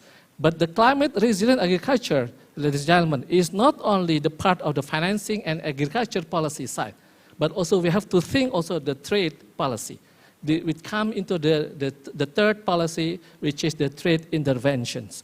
This is quite sophisticated policy mix, But I'm sure in this communique is already addressed properly. And I hope that this food security issue could be part of the Indonesian legacy to the world. The second thing on the trade.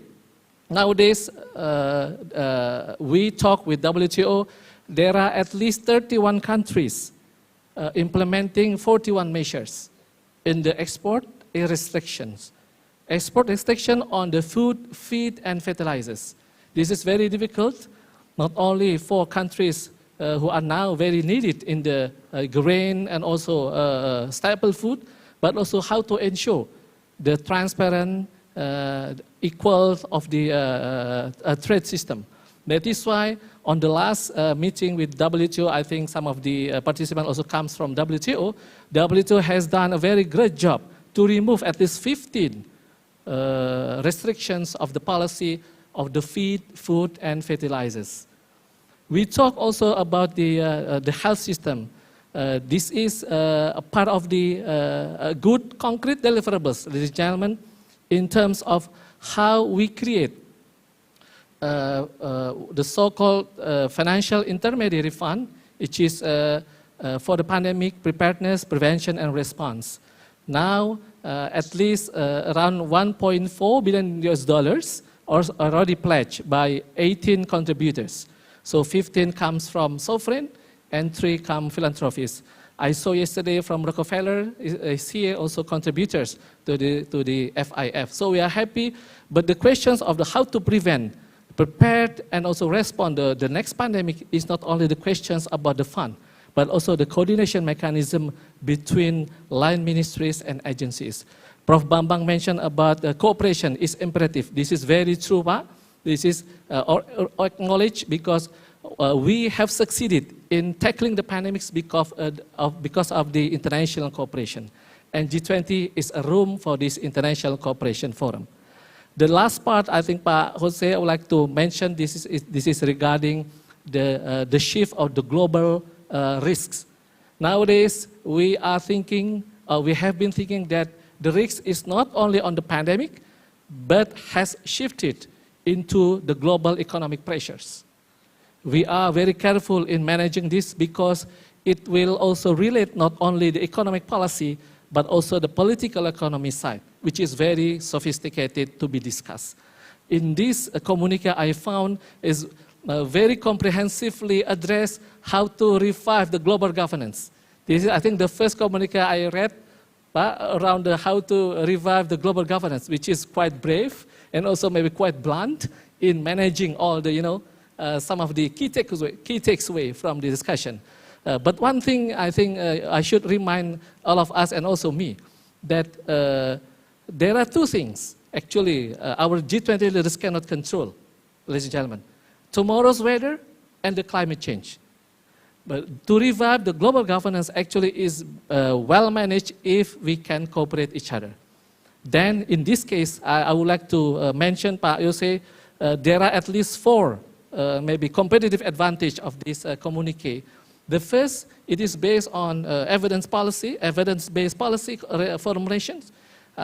Ladies and gentlemen, actually, I have to be frank with you.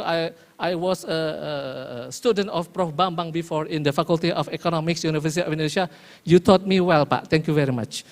And the second I found on this communique is that this is wide range, interconnected issues. When we discuss on the food security, it is only not agriculture policy, but relates on the trade, the financing, agriculture policy, on even political economy.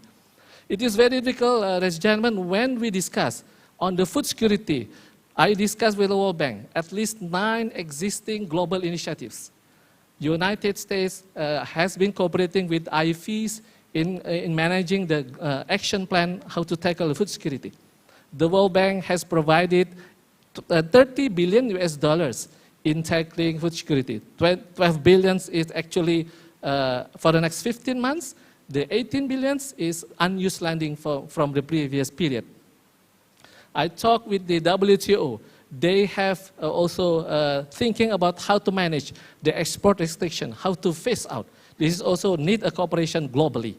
And when we discuss with China, China also has a global development initiatives, which is also very monumental in tackling the food security.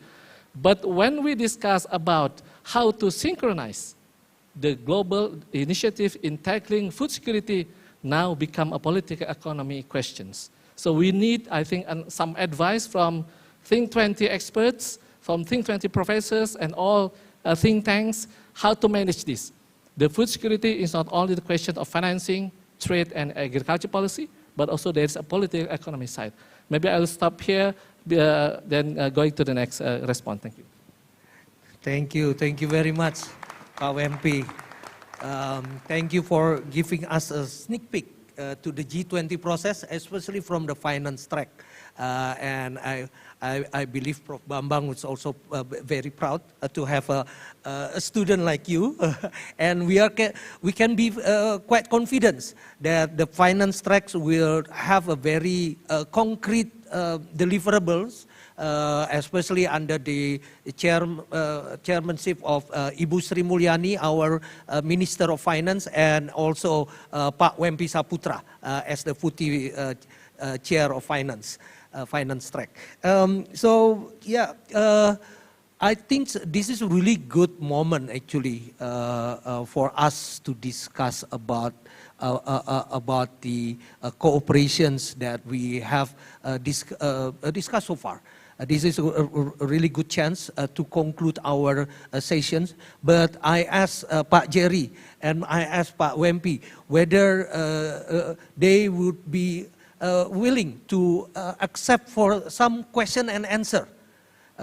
Because so with the question and answer, we can conclude our sessions, we can conclude our summit with also other questions that might be important to us. So I would like to invite from all of you at least two questions, perhaps two questions that can be addressed to either Pak Jerry Sambuaga or Pak Wempi Saputra. Please. Yes, you'd like to take the opportunity, sir?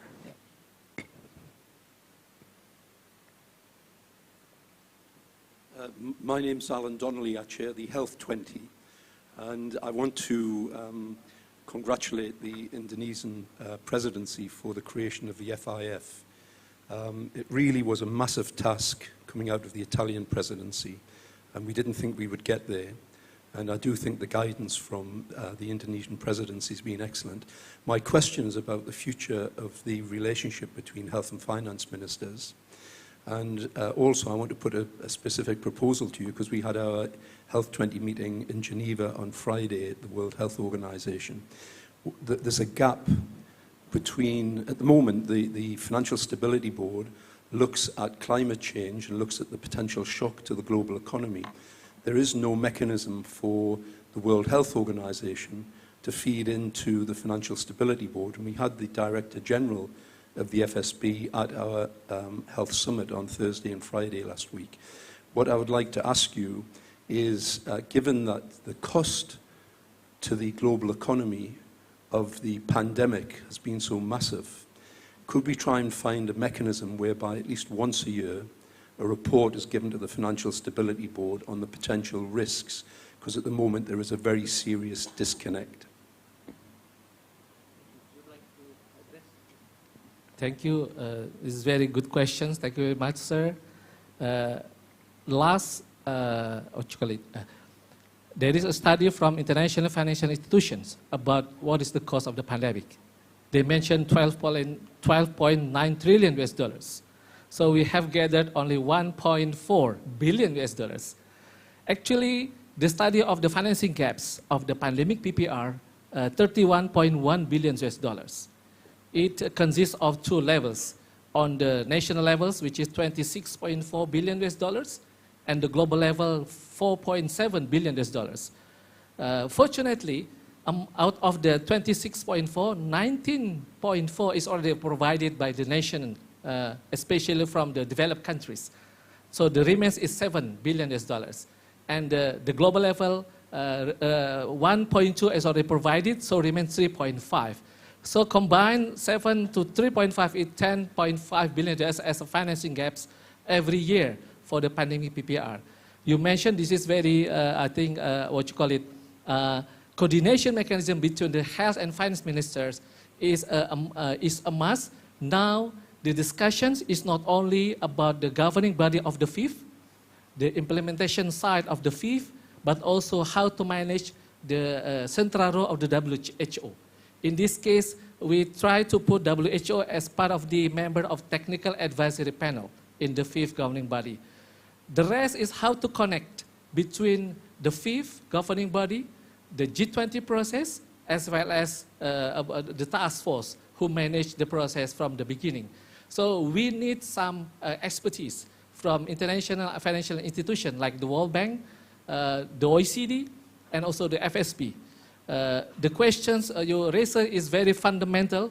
We have not get to the conclusion of that answer, but I think we can take note on that issue so that we can convey that every development on this implementation of the fifth is part of the G20 process, but also to be considered in the process of the reports from the international organizations. So I thank you very much for your inputs for this. Thank you.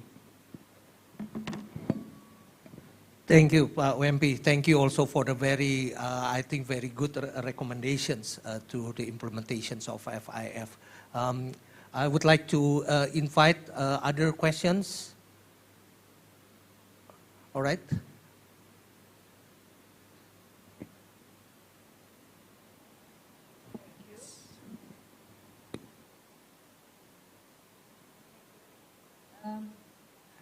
My name is Basteliati Hilman. I'm from the representative from GAP, Global Alliance of Health and Pollution. I just want to know about you mentioned food security and energy security is the important one, but we know that pollution also have an impact to the health. As we know, the pandemic that has happened because of the biodiversity and because of pollution, and but I don't look that pollution have a financial aspect, because we know in sustainable finance, we hope that it can give to the medium and small enterprises, because there are very lack of finance and also technology. So maybe we need that have also concern by the financial aspect. Thank you. Thank you. Let us gather some questions, perhaps. Oh, okay. Jane. Jane is one of our co-chair in the task force on trade and investment, Pak Jerry. Yeah. Please. Thank you. So this is a question really for both of you. We've heard that Indonesia is in a very strong trade surplus position and a position that looks like it will get even better in the coming year. And we've also had a very clear description of a very vibrant digital economy that's emerging here, and much innovation going on, and we hear of the crypto asset ecosystem. So my question really is to both. What are the regulatory challenges that you see ahead in taking a leadership role in the global trade environment in this transformation to the digital economy? Please, Pak Wamen, would you like to address the question first? Also on pollutions, I think pollution is also very related to trade and production. Thank you. Yes, I think I would like to answer the second question from Jane. Yeah? Yeah. I think challenges, of course, would be playing a vital role in determining our policy, and also not only challenges, but I would say at the same time we have opportunities. Yeah? But I would like to focus on how we maximize our efforts in creating a very comprehensive regulation on digital ecosystem. Seeing from the trade perspective, of course our interest is to have a very high volume of transaction and also a good participation from the stakeholders and the right attitude from regulators in coping with the new technologies and so on. And in order to do so, we must keep in mind that such policies or regulations are not only depending on one institution, such as Ministry of Trade, but also from Ministry of Finance, also from, we call it OJK, the Financial Service Authority, from Bank Indonesia, the Federal Reserve, and also from the Ministry of Technology and Communication. Why? Because, again, this digital ecosystem is causing a lot of impacts towards a lot of aspects. Not only from trade, but also from the financial level, financial aspect. For example, like in crypto, how we define crypto as commodities, it is true that they are considered as commodities. But it's not only commodities that we are looking at, but also the, let's say, the impacts on payments. And if we're talking about payments or if we're talking about transactions, we will be involving Ministry of Finance. And I think starting in June 2022, for example, I think the Ministry of Finance has applied tax for crypto. So first thing first is the coordination among ministries and institutions. That's a must. That is a must. Why? Because we need to find a very comprehensive policy on this. Another example would be the consumer protection, Ms. Jane. We are focusing on how to protect consumers in doing crypto transactions. So we have a plan in the Ministry of Trade to establish an exchange, or should I say a centralized exchange.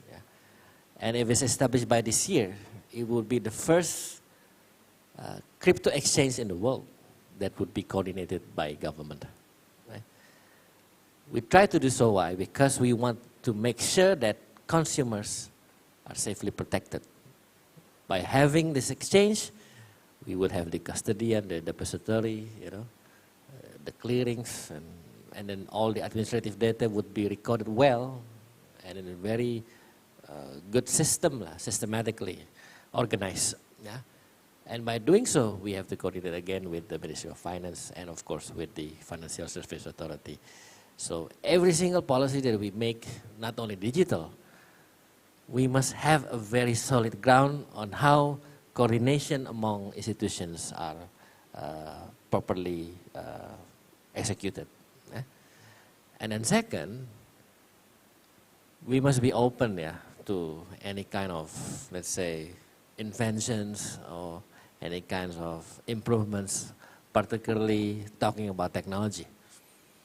I remember back then, Ms. Jane, in 2000, Pak Jose, when I first acquired cell phone, in 2000, I used cell phone only for texting and making phone calls. And I remember there was an additional feature that we can do at the time, playing game Snake, the Nokia thing, the Nokia cell phone.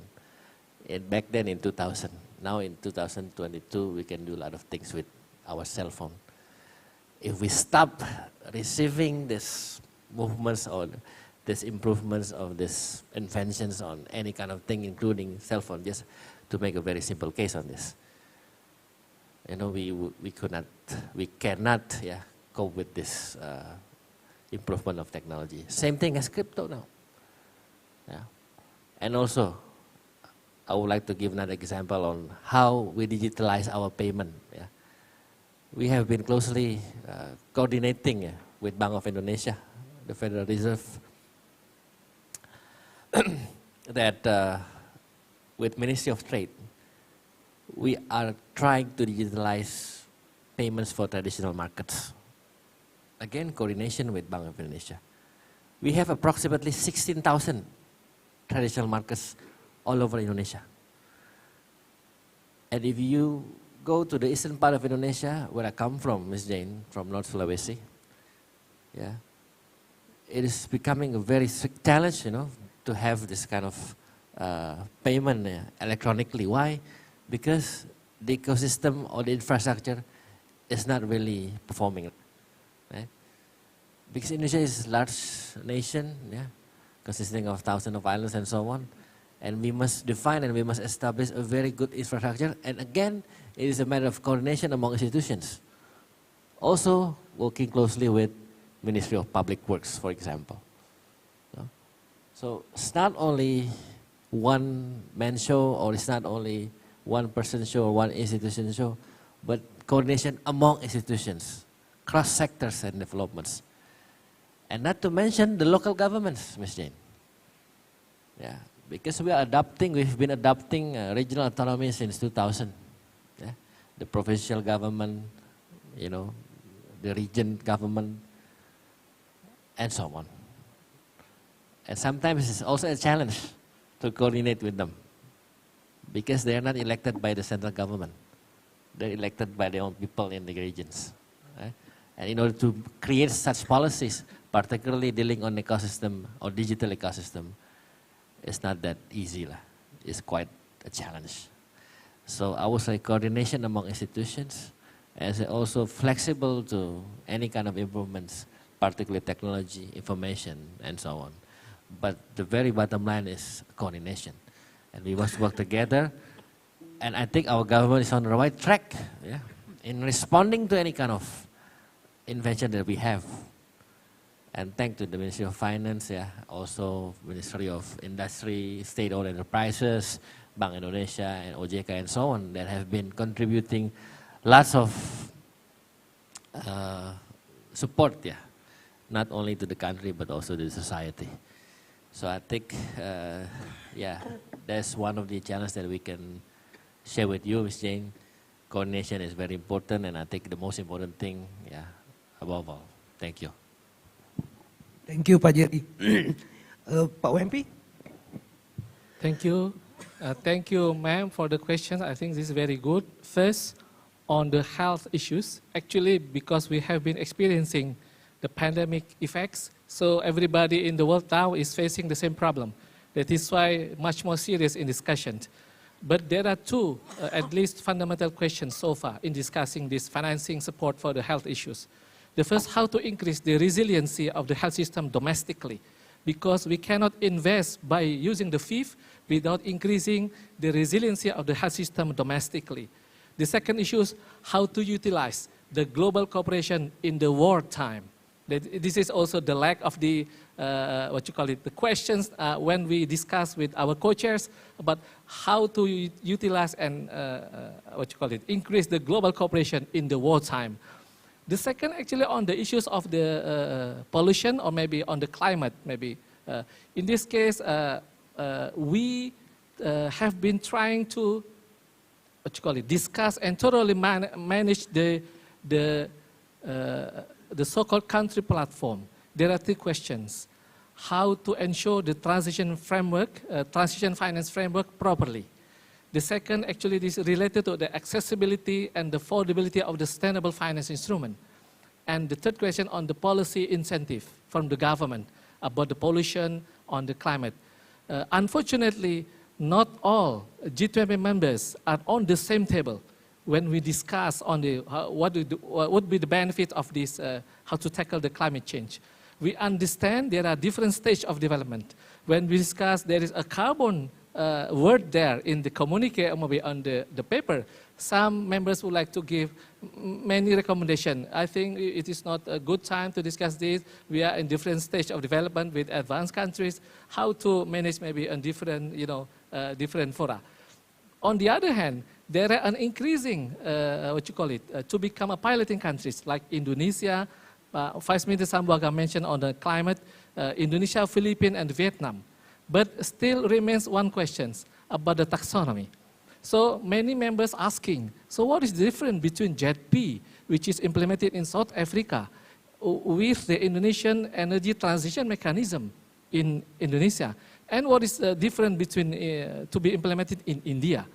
So there is no common ground on the how to solve these questions, but I think this is a good start to make a good, and thorough discussion. And we need, in this case, Pak Yose, because I saw many experts in the climate, also on the energy transition, how to solve this problem, not only about the policy, but on the details about the taxonomy. This is very different thinking when we discuss about the financing, on the taxonomy, as well as on the policy side of the energy. So I think we can go through later on, ma'am, on your question. I can talk with you later. Thank you very much. Thank you very much, Pak UMP. I think we come to an end of our sessions. This is also the end of the end of our T20 summit. Although actually this is not the end of our T20 Indonesia process. We still have a lot of things to do to spread the message that we have in our communique, to talk with our leaders, and hopefully all of you would go to your own leader, your respective leader, and then send the message that we gather so far. Thank you very much, Pak Jerry and Pak Wempi, for very excellent sessions. Allow me also to take the opportunity actually to say my appreciations to all parties that have allowed the T20 summit and also the T20 process happens during the last 8 months. The first ones, I'd like to give my highest appreciations to our partners and sponsor, Ford Foundation, Rockefeller Foundation, Telkom Indonesia, AREA, ADB, and ADBI. We really appreciate and also your support. Also, my appreciation goes to the T20 Task Force lead co-chairs, Professor Suhono, Ibu Kuki, Professor Dami, Pak Asef, Professor Hasbullah, Pak Hatip, Professor Danang. Also the T20 host organization, SCCIC-ITB, CIPS, IPB, Semeru Institute, CHAMS, UI, and P2EB, FEB, UGM. I would like to thank all speakers who were able to join us here in Bali as well as virtually, and also to the participants. Thank you for making the time to come here and join the fruitful discussions that we have had for the past 3 days. Last but not least, I'm mostly grateful for all the wonderful work of the T20 Secretariat. Without you, of course, this whole year of productive experience would not have been possible. We really appreciate Professor Bambang and Professor Jisman for their guidance and leadership throughout the T20 process. Thank you also for Ibu Riatu, for being an amazing counterpart in this journey. And Aileen also for being an excellent coordinator for all the process and also the mother figures of the staff in the T20 Indonesia Secretariat.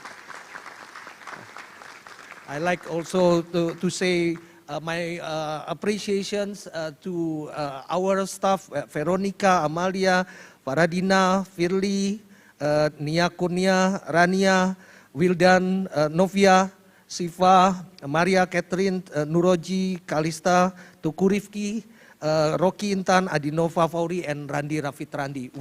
Without all of you, our journey would not be happening. Thank you very much again for all your participations and for contributions to our T20 process. Thank you. Thank you again. And have a very good evening in Bali. Enjoy Bali. Yes, once again, ladies and gentlemen, may I have a big round of applause for the concluding session. The T20 Indonesia Summit 2022. And now please remain on the stage for the photo session. Bapak Yose, please remain on the stage for the photo session, and we would like to also invite Professor Bambang Brojonegoro to join the photo session on the stage, please. Please, Professor Bambang, to join on the stage. Ladies and gentlemen, we still have important announcement before we close officially the T20 Indonesia Summit, so don't go anywhere. Please stay here with us. Yes. And then now let's have a photo session with the T20 communique. Ladies and gentlemen, the T20 is hosted by the Institute for Economic and Social Research, Faculty of Economics and Business, Universitas Indonesia, or LPM, FEB, UI, and Center for Strategic and International Studies, or CSIS. And of course, we would like to acknowledge our sponsors and partners: Ford Foundation, Area, Rockefeller Foundation, ADB or Asian Development Bank, ADB Institute and Knowledge Sector Initiative, Telkom Indonesia, Samudra Indonesia, Rise Invest, Kombipar, and April Group. So once again, gentlemen, please have a photo session on the stage, and also holding the T20 communique. Please give a round of applause to the T20 Indonesia Summit 2022, which already produced the T20 communique. So ladies and gentlemen, the T20 communique will also available on the website above. Please remain on the stage, Pak Bambang, for another photo session without the T20 communique. Gentlemen, Bapak-Bapak, mohon untuk tetap di tempat. Kita akan foto bersama. Yeah. Can we take pictures without the T20 communique, please? Yeah, without the T20 communique as well. Yes. Yes, please. Ibu, please. Ibu, yes, you may also please join them there.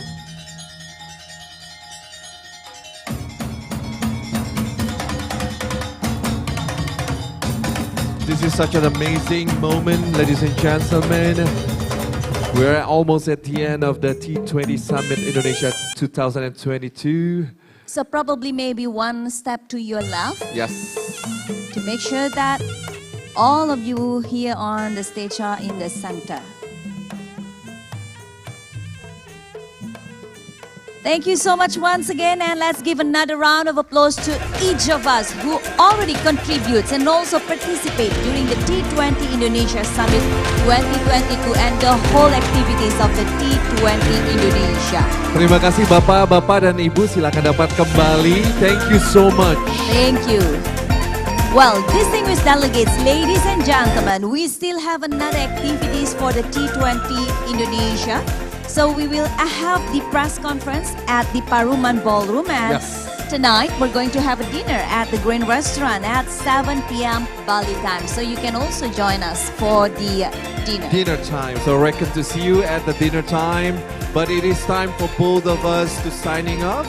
So thank you so much once again, and of course, we do hope that all of the key recommendations by the T20 will be beneficial and also will help all of the leaders of the G20 in finding solutions and also finding the best policy and as good recommendations to face the global challenges, right? My name is Arif Senoaji. And I'm Diana Riswari signing off. Thank you so much and enjoy Indonesia!